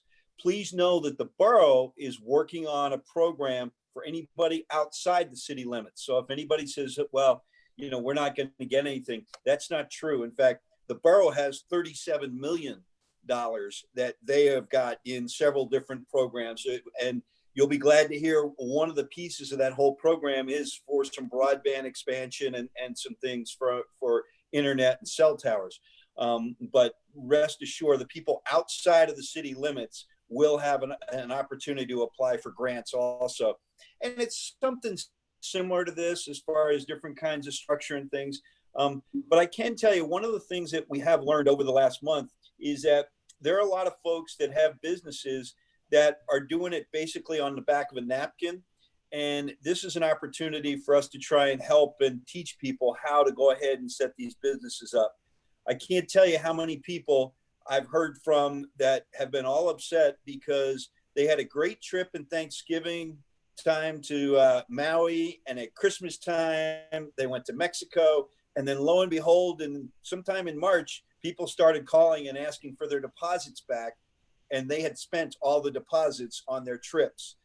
So just some basic business pieces that, you're not supposed to be using deposits for, enjoyment trips and things. So we're going to try and help with that also. But I think your program looks really good. And I'd really be interested to hear what Jeremiah thinks, from a business perspective with some of the other things he's seeing.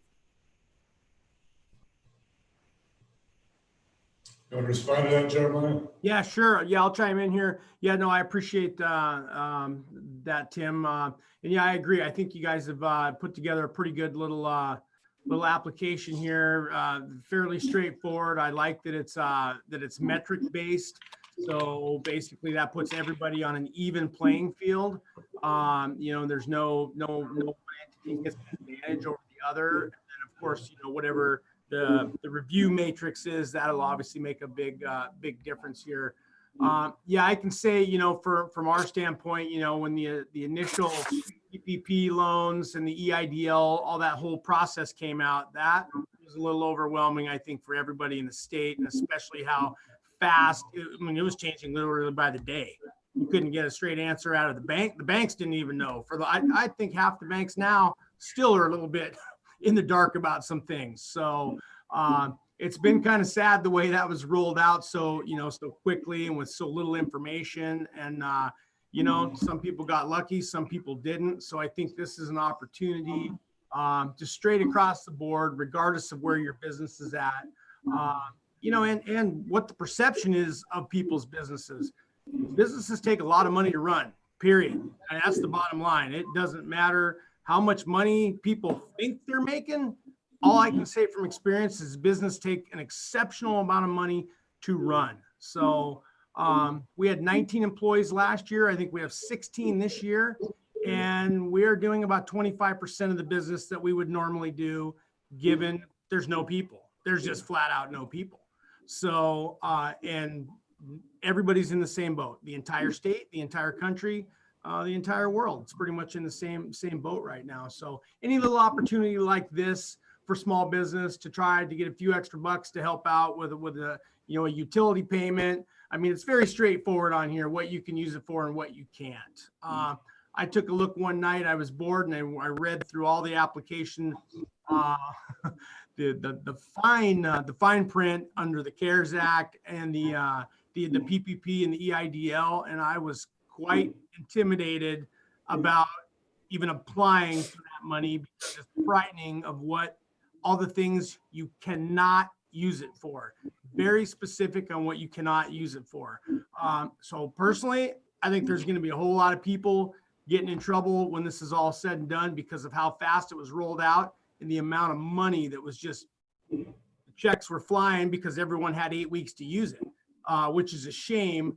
The government did the right thing to do. I think our congressional delegation for that, to get that to 24 weeks, especially in Alaska, was critical because of the nature of our seasonal businesses here. The 8 weeks, that was a joke. That did not work at all. The 24 weeks aligns with Alaska's tourism industry, and it's critical. That was a critical piece that actually will do some good for the majority of the businesses in Alaska that rely on any portion of tourism for their revenue. So, but yeah, enough for me. I think this is a good opportunity, whether your business, fits in any one of those 3 tiers.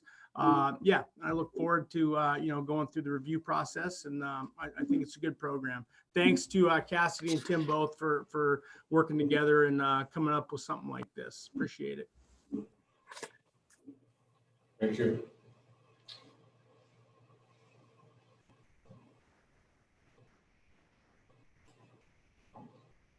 You got any more comments, council? I like it. It's straightforward. Anybody from the public online? Let me check if there's anybody from the public, Mr. Mayor.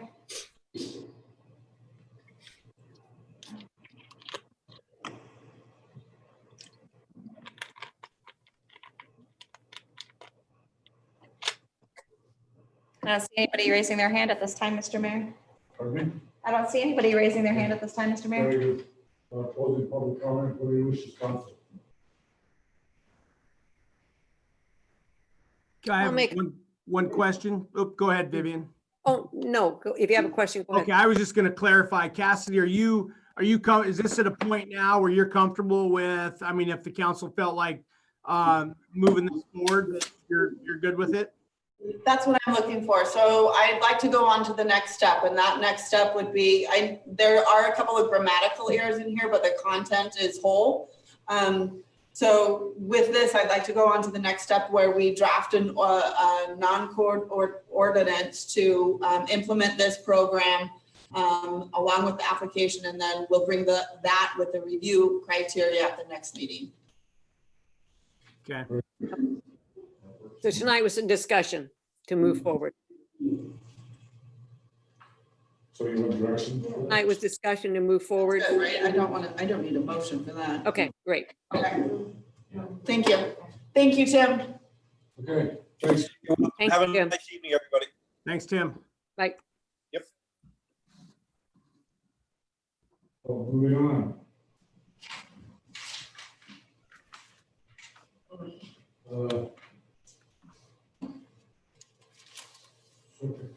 Request for letter of support.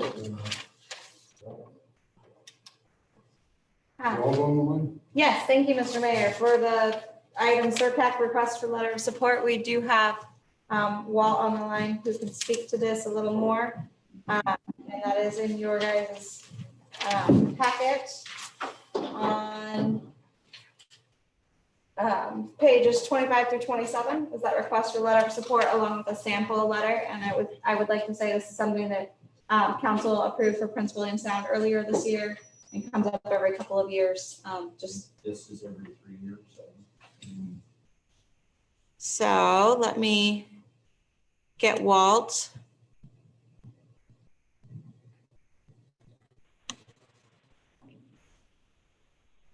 Walt, are you on the line? Yes, I'm here. Can you hear me?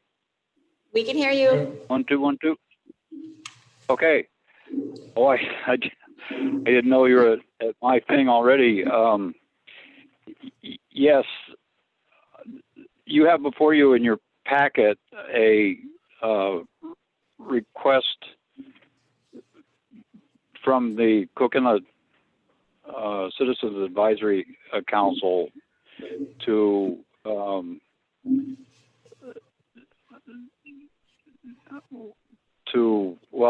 agree with a letter of support. And this letter of support comes due once a year. The Coast Guard reviews the Cook Inlet RCAC and what they've been doing and where they're going and how things are shaping up every year. And every third year, they vet this with a little deeper intent. And this is the third year. And so the Cook Inlet RCAC is asking for a pat on the back, if you will, from the city council and individual members if they so desire. And the Cook Inlet RCAC is one of two organizations. The Prince William Sound RCAC is the other one that were a product of the Oil Pollution Act 1990 due to the Exxon Valdez spill. And in Director Rombach's letter, which you have in your packet, which is kind of lengthy, he goes over all the things that the council has done this year. But I think the one thing that I want to emphasize is the vigilance that this advisory council places on the oil industry in Cook Inlet. And the council has a very good working relationship with industry, but industry knows that the council is watching, and we vet all of the contingency plans and that kind of thing. I think that the organization is very important, and I would ask you to go ahead and support this recommendation. Thank you. Thank you, Walter. Comments from council? Yes, Mr. Mayor. Yes, go ahead. Yes, this is a housekeeping, seems to be a housekeeping issue because we support it every year and for good reason. So I am definitely in support of the SERCAC request for a letter of support. Thank you. Yeah, Mr. Mayor, I have a comment also. Great. Yep. Yeah, just thank you, Walt, for your commentary there. I appreciate that. And I think, you know, when you read through the packet and the letter, then the sample letter, there's one just quick paragraph at the end, you know, just as a reminder. It basically says, since it kind of recaps what Walt was saying. Since its inception, SERCAC has formed and strengthened partnerships and encouraged consensus decision-making. Through this process, SERCAC brings a variety group of stakeholders together to create environmental monitoring and oil spill prevention programs to promote safe production and transportation of oil and Cook Inlet. That's it in a nutshell. It's they're basically the watchdogs of the industry. Brings a lot of different stakeholders together, so that we have regulations that make sense. So businesses need to be profitable, but they need to be able to do it in a responsible way. So and as Vivian had said, yeah, we tend to support this every year. You know, I would consider it also housekeeping in nature, but obviously very important, and I'll be voting for it. Thank you. Thank you. Any other comments? I agree with what they said, and I'm supportive of the council. Anybody from the public? Comments?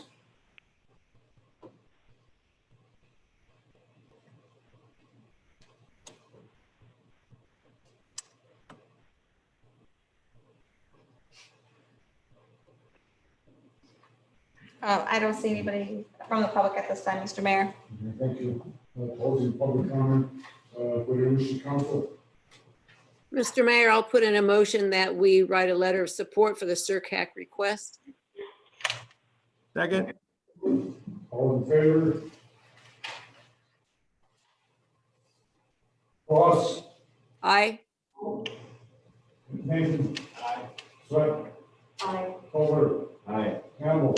Aye. Morrison? Aye. Motion passes. Thank you all. Moving on, SCP, Sawyer Bay Ferry Dock refurbishment project, request for comment. Kathleen? So this letter reached our office last week, and because of timing issues, there wouldn't be enough time to have the planning meeting. As you know, we are, I will be out of town. We weren't anticipating having a planning and zoning meeting, so we brought this to this meeting for council's consideration. Seldovia Village Tribe is proposing to start a project to relocate and refurbish the ferry dock that is out in front of their tribal cache building down here on the north end of town. This is this notice is so that the city council can make any comments if they need be. The city staff and we have gone through it, and we will be recommending that there would just be not a business license, a building permit would be required, as well as making sure that they've made their application with the Kenai River Center as they're building in the waterway. But those are the only pieces of red tape that we saw would be necessary. Otherwise, they're proposing they're going to flip the dock perpendicularly so it runs parallel along the shoreline, and hopefully get that in useful working order. You'll have to pull it out of the water. Yeah, they're gonna redo the pilings and reposition the entire dock, so it'll be a whole thing. Dock needs to come out of the water too. Correct.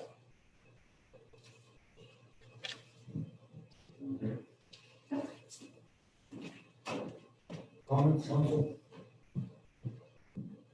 I'm gonna recuse myself as a shareholder.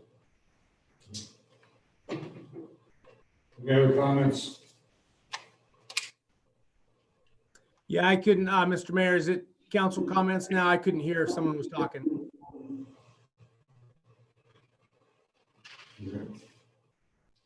Yeah, it was. Go ahead. Go ahead, Fred. Okay, yeah, we're having a tough time here. Yeah, I just looking at this, obviously, is the refurbishment project. Yeah, I don't have any opposition to it by any means. I think it's, you know, the tribe's in a tough position here. I think they want to get this, this thing's basically an eyesore, non-working, non-functioning dock that obviously didn't engineering standards for go there. So it looks like by turning it 90 degrees, shortening it up, you know, getting it out of a perpendicular alignment with the swell makes perfect good sense. They're going to be going through the full NEPA process, it looks like. So yeah, I don't have, he's got an opportunity to review it. And I agree, as long as they get, you know, anything required by the city in our code, then I have no objection to moving this forward and would actually support it, so. Thank you. Any other comments? Mr. Mayor, Yes, Tony. this dock is not our property, is that correct? It's not like part of our harbor, it belongs to the SVT. So we're in no way gonna be responsible for maintenance of this or any responsibility for it, is that correct? Correct. Yeah, correct. Mr. Mayor, if I Yeah. may, this is on, the Tidelands is owned by SVT and doesn't have any involvement with city when it comes to land. So they really don't need anything from us. We gave them the letter of support for allowing them to show our harbor in their inventory, and we would have to sign off on anything they did in our harbor. But we really don't have any. They would just need to follow the city code as it pertains to building permits and the Kenai River Center. Yeah. So they're asking for a letter of support. They really Yeah. don't need anything from us. No. No. Any other comments? Mr. Mayor, if I may? Yes, Fred. Yes, I'm also in support, and the city gets the building permit, and then also references the Kenai River Center for, to be in compliance. I'm all in favor of this moving forward. Thank you.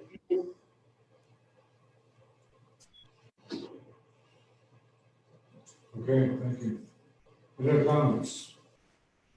Go to public, invite public. Other comments? I'm checking for public comments right now, Mr. Mayor, and I'm not seeing any at this time. Okay, thank you. Closing public comment. Do we need action on this? You just want to support or anything? I think I can proceed if it's consensus amongst the council. Okay. Very good, thank you. Moving on, L5. Alice Alaska Marine Highway Transit requirements. Yeah, thank you, Mr. Mayor. So in your laydown, Jeremiah and Vivian, you can still hear me all right, right? Yep, just fine, loud and clear. Yes, yes. So I don't know if many of you caught it, but yesterday, Alaska Marine Highway DOT released a press release yesterday that announced the new protocols to minimize the transmission of COVID-19. And that included that the mainline ferries of the Kennecott, the Matanuska, and the Tustamina are required to provide the passengers of those 3 vessels are required to provide a negative COVID-19 test within 72 hours before boarding. They released the protocols, and honestly, in the last 24 hours has been kind of a whirlwind of back and forth with the Alaska Marine Highway, the healthcare industry and agencies and governments in terms of how this can be implemented and what the effects are going to be statewide, but for us, of course, how it's going to affect us Seldovia-wise. As you all know, right now, the state ferry has only arrived in Seldovia once since it was supposed to come back online at the beginning of June. They've delayed the return date after having a positive test, crew member test, from June 27th to now it's set to arrive July 2nd. And it's scheduled to arrive about 3 times a week through September. Now, there's not a lot of time in between each of the sailings. So if somebody comes from Homer to Seldovia on a Tuesday, wants to hang out, wants to go camping, RVing, enjoy Seldovia, and then leave on the next ferry, there's not 72 hours for them to get that secondary test to provide a negative test to go back on the ferry. So the protocols that have been put in place are extremely restrictive, but they're also a little bit unreasonable when it comes to these communities such as ours, where number one, we rely on the ferry, but number two, I don't know how realistic it is or feasible for passengers to get that negative test if they're coming and going within that 2-day window as they previously have. Further, I was able to talk to Emily Reed, who's the health director at Seldovia Village Tribe Health and Wellness. And as of now, there's no way to get a 72-hour turnaround on a test anyway. The state is pretty backed up. Testing around the state has ramped up, and that turnaround time is just not feasible. It's not realistic. It's not realistic at all. So there's been a lot of talk going back and forth. I did want to just include some of the questions that our terminal office and other terminal offices were asking Alaska Marine Highways directly, and those are included in the page 8 and 9 of your laydown of just the memo. And I just want to make note, and AMHS wants us to make note that these weren't protocols that they had implemented, but that they came down from DHSS and the governor's office. And so it's just another one of the challenges and one of the huge mountains that Seldovia and Seldovians are going to have to summit once again in terms of how to operate with a ferry with very high levels restrictions. And that's if the ferry gets back online. Now, one really important caveat that starting on page 12 was the COVID-19 travel advisories from the Alaska Marine Highway system. So it talks about traveling to Alaska and within Alaska and what passengers need to do. But if we get down to, hold on, I should have highlighted it. Oh, page 14, about the third paragraph down. A passenger or crew member who presents COVID-19 like symptoms while the vessel is underway will be isolated, and crew will follow the AMHS pandemic response protocol. The vessel will notify the Coast Guard as required of any potential COVID-19 cases and follow their directions. The master will also inform AMHS shoreside managers once USCG is notified about the potential COVID-19 cases. In the event that a COVID-19 case is confirmed on board a mainline vessel, the U.S. Coast Guard and the state of Alaska DHSS have the authority to quarantine the vessel at the nearest safe port of call. This may cause a risk of disrupted traveler to passengers on board the vessel, which may last an undetermined length of time until passengers and crew can be tested. All tests are negative and the vessel is cleaned and deemed safe to continue service.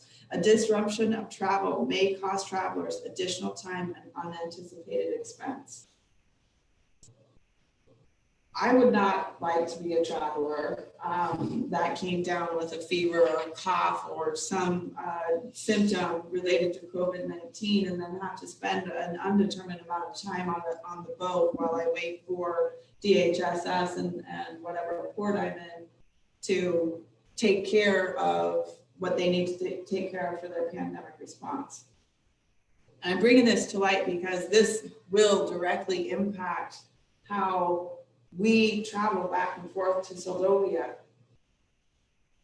I don't know what's going to happen in the next 24 hours, but I'm sure there will be additional meetings and discussions, and hopefully some of this can get ironed out because it's just not realistic. But I would like to hear your guys' comments and thoughts and position on this as a council and as a council for the city of Seldovia.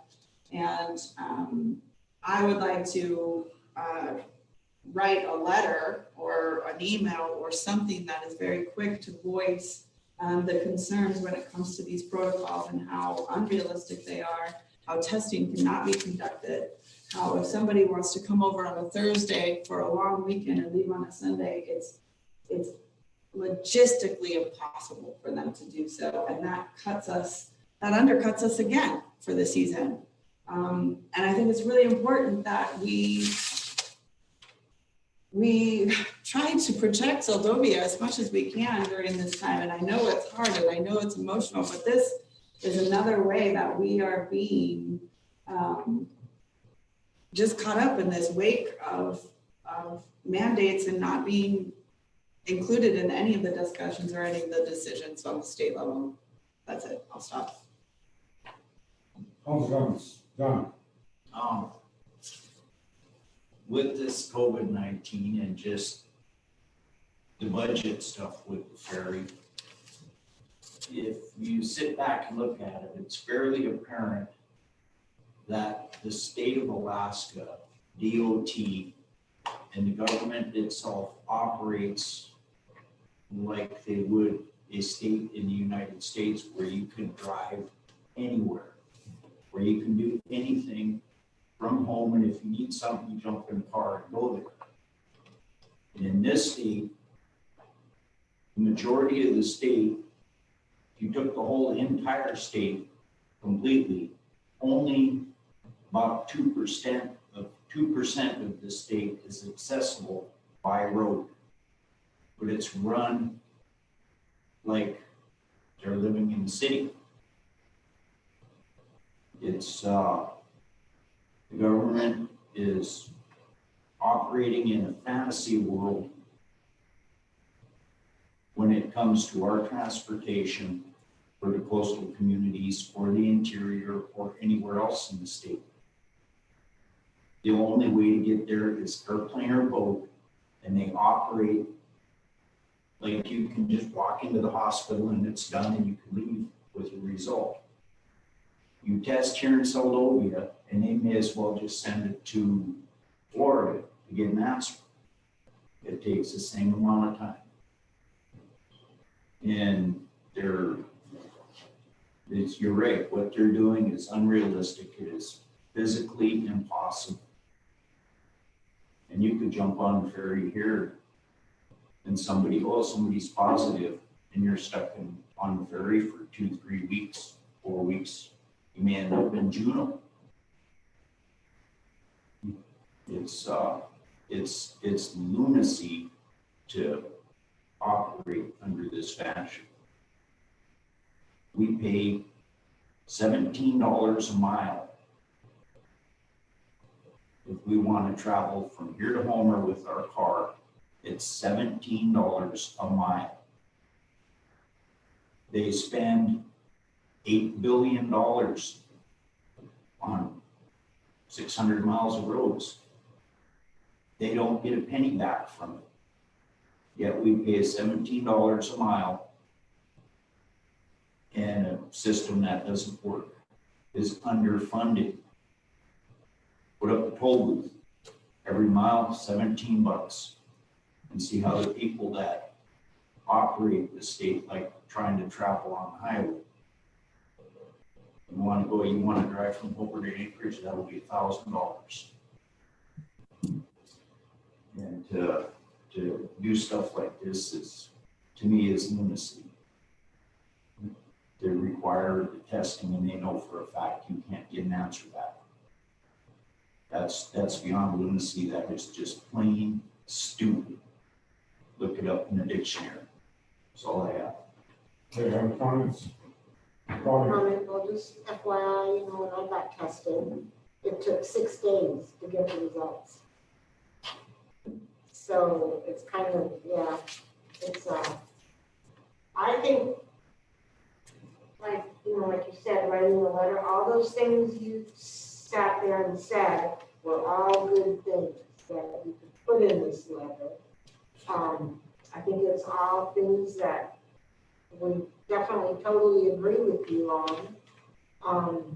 I mean, it's kind of, yeah, we're basically getting left out. yeah, I could use another word, but I was trying to find a nicer word, thank you. Again, you know, like, just like you said, so, I mean, I don't know what can we do about that, I have no idea. Can we even do anything about it? Will anybody even listen? I don't know.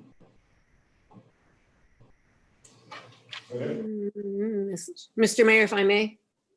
Go ahead. Yeah, Cassie, I appreciate your efforts in this.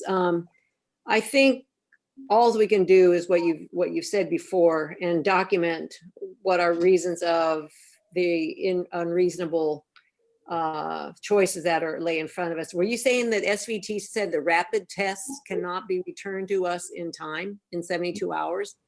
That they won't have them, the rapid tests in 24 hours? If that's what they're saying, then I think we need to get documentation from whatever lab they're talking about to support the fact that you can't get a test back from the state because of the crunch. I think we need to get that figured out. And then I know SVT only does their tests, or we're only doing their tests on what, Monday, Wednesday, Thursday, or something like that. So Yeah. that really, yeah. So I think documentation to confirm the issues of these unrealistic timeframes to get on the ferry is probably essential to see if something's going to change or something can be changed. Yeah, I mean, if you think about the drastic moves they're doing in state and allowing people from out of state to come in, and it doesn't seem to be a big deal grabbing a test when you come into the state of Alaska or going through the other mandates as a second choice. But I think you're on the right track, and all we can do is be the squeaky wheel with documentation, confirm what we're saying. I appreciate your efforts. I really don't know where else we can go with this, except for trying to make it appear to them as drastic as it is to us in reality of what they're asking. Okay, thank you. Thank you. Any other comments? Charlie? Yeah, I think, I I think they were trying to find a way to shut the ferry down and not give us service. I think they figured out that if we make it tough enough, we're not gonna use it. It's, I think it's time to start utilizing the water taxis and the other water taxi businesses that are go back and forth every day. You can't take a vehicle, but if you can't even take the ferry and take your vehicle, you might as well get over there somehow and use cabs or whatever. But I think it's just like any disaster we've been having here, the drought, we need to take care of ourselves. We're not going to get any help from higher up. And I think the ferry is a perfect example of it. Just got to figure out a way around it. And we have options, fly or water taxis. That's all. Thanks. Any other comments, council? George? I think these rules apply not only to the water travel, but by air as well. We talk about flying into the state. This question and answer thing that's near the end of the letter, it said, for those with short round trips to the mainland and back with in less than a week, will they need to test again for the return trip? So they'll get a Homer and back. Yes. So you get in your airplane, fly over to Homer. So you got to test here in Salovia before you left. But when you get over to Homer, now you got to get tested again to come back. And you got to have the test read within, I mean, it's lunacy. I think this is the ferry rules, isn't it? Right, so those are the ferry rules, but he's making, I think George made, if I may, he's making the point that, I mean, those rules aren't even established for flight. So here they are being established for ferry traffic, and it's just not. Yeah. Well, what can we do about this? I'm gonna stick on the horn, and I'm butting in. That's what I'm doing. I'm talking to a lot of different people, but I think, and I hope that DHSS can reconsider just, I mean, even if they made it so you had a negative test within a week of travel, that amount of time would be more realistic than 72 hours. Something a little bit more realistic in the day and age and how Alaska is geographically located, how we get from point A to point B, and how testing capabilities are in the state right now. I don't think those are considerations that are being taken. They do not travel outside their little cubicle inside their office in Anchorage. They have no clue. I deal with all the governments who travel back and forth for medical stuff all the time. And they have no idea what it takes to go point A to point B, and they don't care. That's outside their cubicle. Wait a minute, we got success story. Yeah, I'm just gonna, when the ferry finally did come in here, I talked to one of the crew members, and he couldn't believe that he went from Homer, mask, social distancing, got on the ferry, absolutely nothing. No mask, no social distancing. It was like business as usual. Were they trying to get the coronavirus to say, oh, can't run the ferry, we got the coronavirus? They took absolutely no protection like they're trying to do now. If they'd have done half of this when it first came in here, probably wouldn't be going through all this stuff. It's I hate to be a conspiracy theorist, but they want to shut the ferry down. They're trying to figure out a way to do it. And I think they're figuring it out. Well, there's also some numbers at the end of this little diatribe. It says here 88,051 people were tested. The total cases in Alaska are 755. And the total number that recovered after they were tested is 475. So what can it, hardly qualifies as a pandemic anymore. They here, no, they cured of pneumonia, or whatever it was they had. There is nothing on God's green earth that will get rid of the COVID virus out of your body. Except you just get over it because of your own immune system.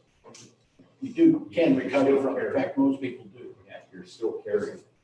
There is nothing to your body. They've shown you're not contagious if you don't have. Okay, let's not have a discussion. Yeah, that's. Follow protocol. Normally, each council member has 2 opportunities to make comments. We're not having a discussion this evening. Any other action on this, any other comments? No, everyone's done? It's not public comment? Let me check if there's any public comments, Mr. Mayor. Yes, Mr. Mayor, there are 2 participants that have raised hands. One from, looks like Crystal.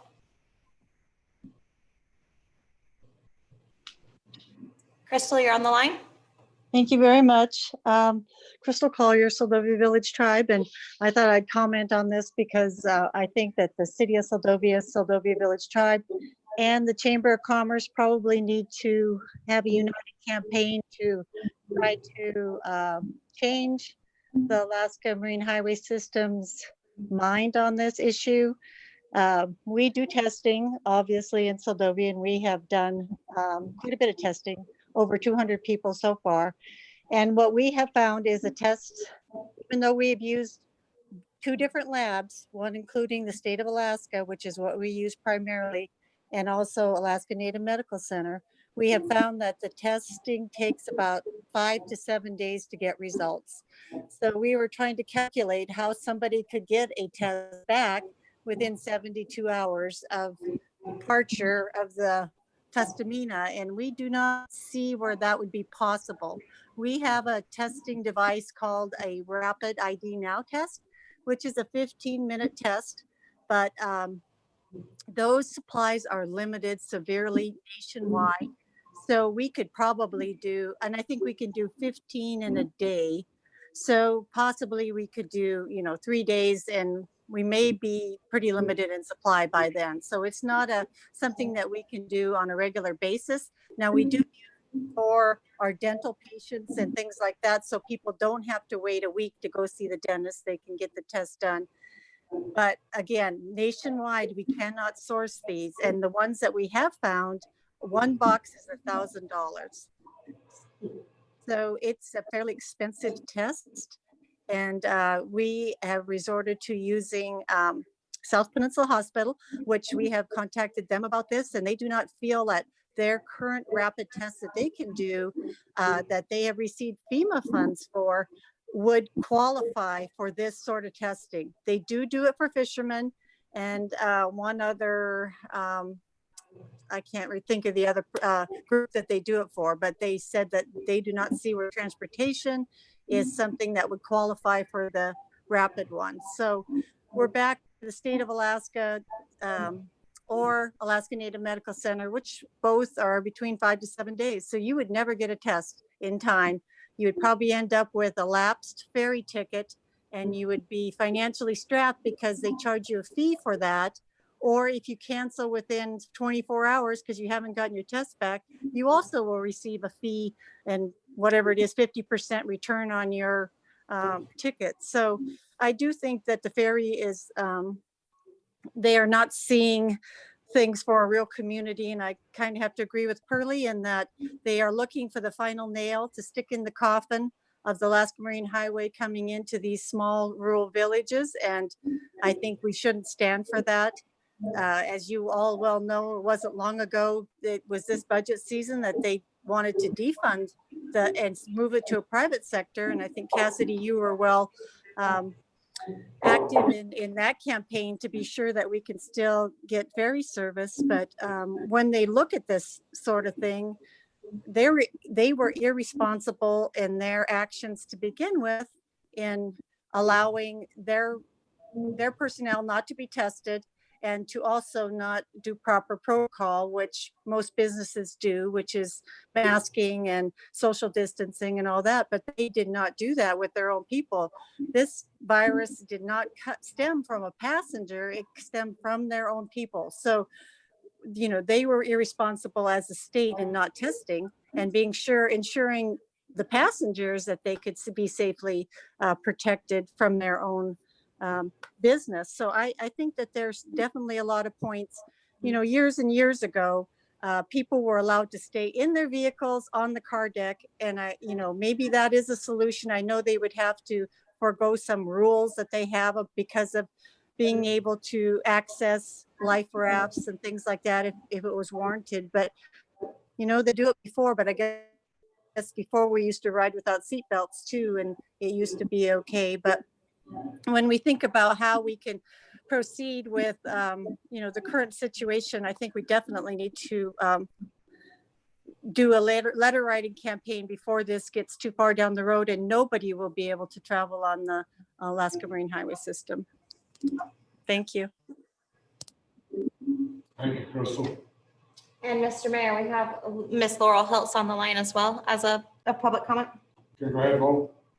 Thank you, Mr. Mayor. Yes, I concur with what Crystal was saying, and it's interesting to note that in Alaska, we are requiring people to test in order to enter the state. We're not requiring them to test in order to get on a plane. Yet we're also allowing people to travel on the Alaska Railroad, and they're not required to have a test to be in the train. And here we're requiring people to test in order to be inside of the ferry. Now, the state's leading doctor is the guidance that's being given is that the ferry, in essence, becomes a petri dish where there's the risk of exposure. If you operate from a basic understanding that Alaskans statistically are showing that this coronavirus is not deadly at the rate that we had feared, and we've demonstrated the ability to manage any growth in statistics and numbers or cases. The fact is that the ferry could make active efforts to keep people protected and safe, unlike what they did when our community members did travel on June 2nd. They could make a decision to close down the kitchen on days that people are traveling just for day trips. They could allow the day trippers to simply have the capability of staying in their vehicles or being distanced on the ferry, and only require the testing of people who are doing extended travel that includes overnight sailings of that type. But what they've done by requiring it of the day trippers is equaling it to somebody who's going to get on an airline, you know, and say they wanted to fly from Seldovia to Anchorage and they had to have a COVID test. It doesn't, it's a discrepancy, and it's a discrepancy that is going to cause a great deal of problems for the rural communities. And at this point in time, the state needs to be true to its word to say that we want to help the rural communities. And so I would encourage the council and the tribe and the chamber to come together in a concerted letter writing campaign where people are sharing the common message and communicating that to our state leaders. And we know that Representative Stutes is on the ferry committee, and I'm sure she's actively engaged in this dialogue right now, but it goes straight to the Department of Health and Social Services that is making the decision. And I would ask that we invite Dr. Zink and the state epidemiologist to participate in a teleconference that's these small coastal communities could participate in, so that we can clearly articulate the concerns. In the meantime, we do have an email address that we can be writing concerns to as government agencies, and the tribe will certainly be doing that. Thank you for your time. Thank you, Laurel. Anyone else from the public?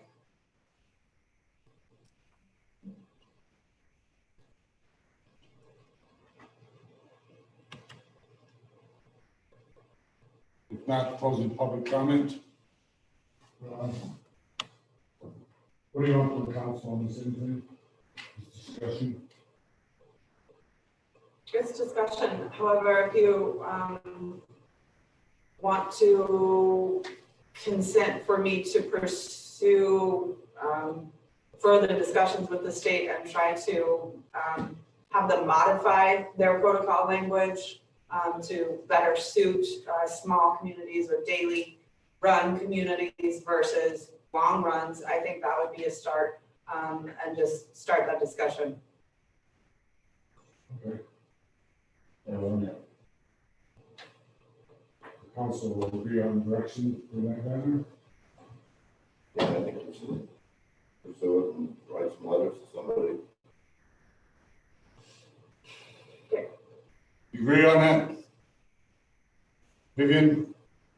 Yes, I would agree with that. Yeah, no objection from here. Very good. It's not funny. Okay, moving on.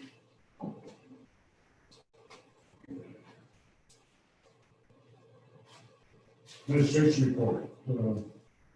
Treasury report none. City manager report. Steve Leon. I'll try to make You this. got it. I'm sorry. You got a long. Nope, I'll make it quick, I promise. You've heard that before. Okay, on page 20, I will just make this as quick as possible. We've covered a lot of this stuff already. We've just been working on our COVID-19 management and mitigation. We're coordinating with the school district, the borough, the preschool on their operational plans and their plans for moving forward in the next month or 2 months to try to get school underway and having a collaborative plan in place that parallels and goes together, makes the school district have the easier ability to assess their risks in our community, but then we're essentially on the same page, so we're working towards that with the school district. I've included their rollout of their green, yellow, and red plan, and they're still in the process of drafting it as we are, but as that gets closer, you guys will see that. The grant from the relief fund grant, the Corona Relief Fund Grant Program, that sounds funny. Been working a substantial amount of time on that with the staff and also Tim at Cape Head. I did include, we submitted our first CARES Act expense summary and report as of May 31st, and that is included in your laydown to show you where we were expenditure-wise that we reported as required by the CARES Act grant, that money that we received. So we expended about $42,000 in those first 2 months. That covers part of March, April, and May. We do these, from this point forward, we'll do these reports and report this expenditures to the state every month. So we'll include these in your guys' laydowns as well. We are, Chief Cushman and I are talking about the police department's policies and procedures, especially how it's been impacted, or we just wanted to kind of look at it since the global conversation of social injustice has been on the forefront. And Paul and I are touching base on that and seeing what policies and procedures that are in place for the police department. And we're working on that. The audit is coming up in mid-August. The census is still continuing. Heidi was excited to see the number of completed census in our area is 28.6%. So that's a significant increase. However, it's still 28%. Hello.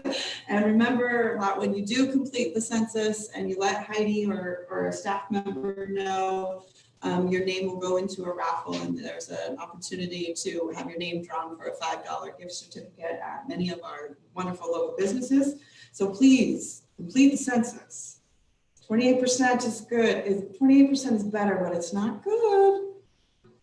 Lollipop Park, we are getting the equipment plan in place since we've hired on Amanda Miller She's gonna be working on that. She'll be taking out the old equipment and we'll be repositioning the fence. And one of those flower beds and getting more gravel in. So there's a few steps that we are needing to take, but she's jumped right in there and done that. The street sweeper, we were supposed to get it last week and that got canceled, and then it was moved to next week and that got canceled. So now they've pushed us back to July 5th. And there's the high potential that the DOT brings us the street sweeper. Tyler was planning on doing the streets, all of the streets on that June 14th through 18th. But now that it's been pushed back to July, DOT is planning to bring over their other equipment and finish the repaving project, and he will be tied up doing that repaving project. So the likelihood that we're going to get the street sweeper is getting lower and lower as the days go by. And another option for us to consider is to contract Jim Hopkins, who has that street sweeper. The last estimate that he had given me a few years ago was $5,000. And so any direction on that would be really appreciated. At this point, are we wanting the streets swept, and are we wanting the street swept where we have to contract it out and spend that money? Chew on it. Kevin Scherneman is coming in from Alaska Rural Water Association tomorrow. He's going to do another round of utility water leak detection with his equipment, just to make sure that we're still buttoned up and where we want to be. Our consumption levels are still at that $50,000 and $60,000 gallon a day range, which is exactly where we want to be. It could be lower, but we know that it's considerably less than we were a month ago and even a year ago. So we've done some great work on getting all of those leaks wrapped up. He will also be bringing down test kits for our lead and copper and some other annual tests that we have to have on our water system through DEC. And he'll be the courier and take them back up to Analytica to our lab, since we don't have a courier with Raven going away. So he's going to really help us out and be supportive of us again. So if you see Kevin on the street, really thank him for as much support and advocacy that he gives to the city of Seldovia. As you can see, and I don't know if you guys can tell online, but we painted and resurfaced these walls in here. The next phase will be, we're doing the carpet throughout the entire building, as well as taking down this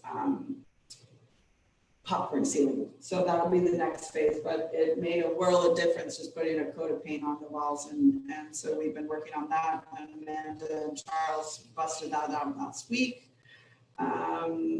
We're continuing on all of our city department projects and our huge winter wish list that we've been trying to get done. But all in all, we've been incredibly busy. The staff has been doing a great job, and we've been just rolling with the punches.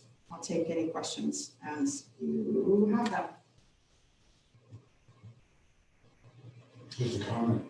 Why did they paint the wall before the ceiling? They did the ceiling. Because we weren't sure if we were going to do the ceiling. We wanted to get just the first, this was priority, walls were the priority. It'll be fine, don't worry. You gotta get new lights before you start on the ceiling. Any questions? Yeah, I have a question, Mr. Mayor. Go ahead. Yep, just a couple real quick. So on the street sweeping, I know, and I mentioned this before, I mean, I know we keep slipping here. I would definitely like to see the streets swept here. If they're gonna come over on the 5th and it's gonna get done, great. But I think if it slips another time past that, then we need to look at getting, contracting it out to Jim. With that. So I think it's a good idea to start a conversation, try to get the price and scope, just so you have an idea of what something current would be. But yeah, I'd really like to get that done. And then you mentioned that the state is bringing over for resurfacing or repaving. Is that for a certain section of road, or is that for the patchwork for around town? What is that for? That's Jackalock Bay Road. They're resurfacing from where they ended last year out to the remainder of Jackalock Bay Road. So Oh, I got you. That project, yeah. Carl said mile 4.5 on out, or mile 4. Okay, yeah, I misunderstood. Sorry about that. I thought you were referring to the stuff in town, so. Yeah, and they do have a draw permit for Barber Creek. Okay. Okay. All right, nope, that's all I had then. Thank you. Any other questions? Quickly, not moving on. Thank you.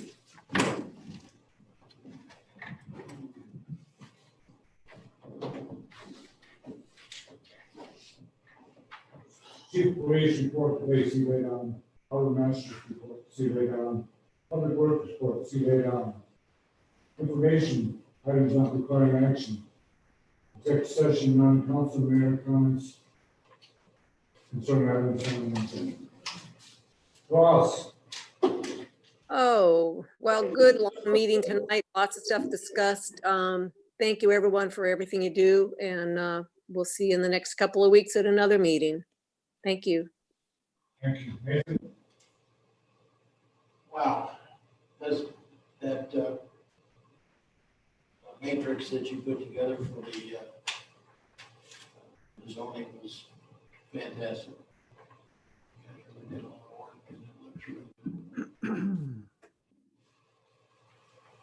What? Yeah, thank you guys for everything that you do. I know it's been really tough with this COVID thing, with everything going on. You guys are really great. So thank you. Over. Thank the ladies for all hard work. Nice to meet you. Campbell.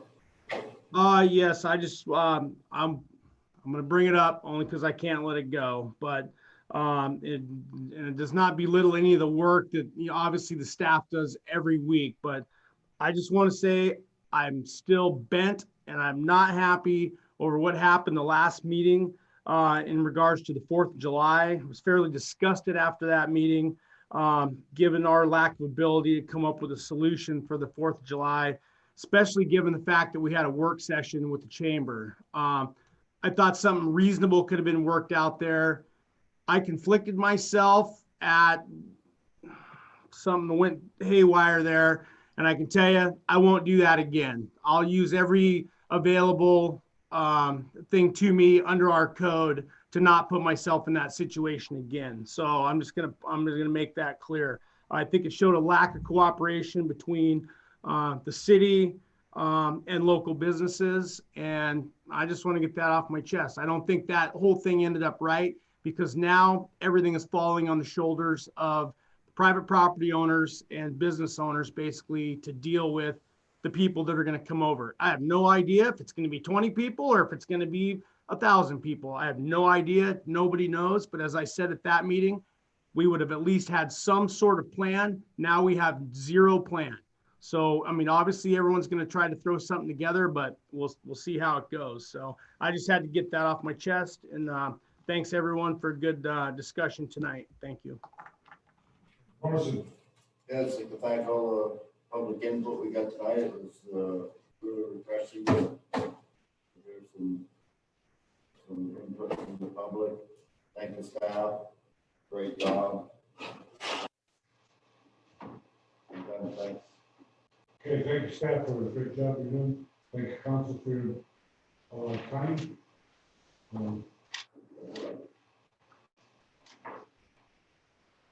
Next meeting, regular meeting will be held on Monday, July 13th, 2020 at 6 p.m. Motion to adjourn, please. Motion to adjourn.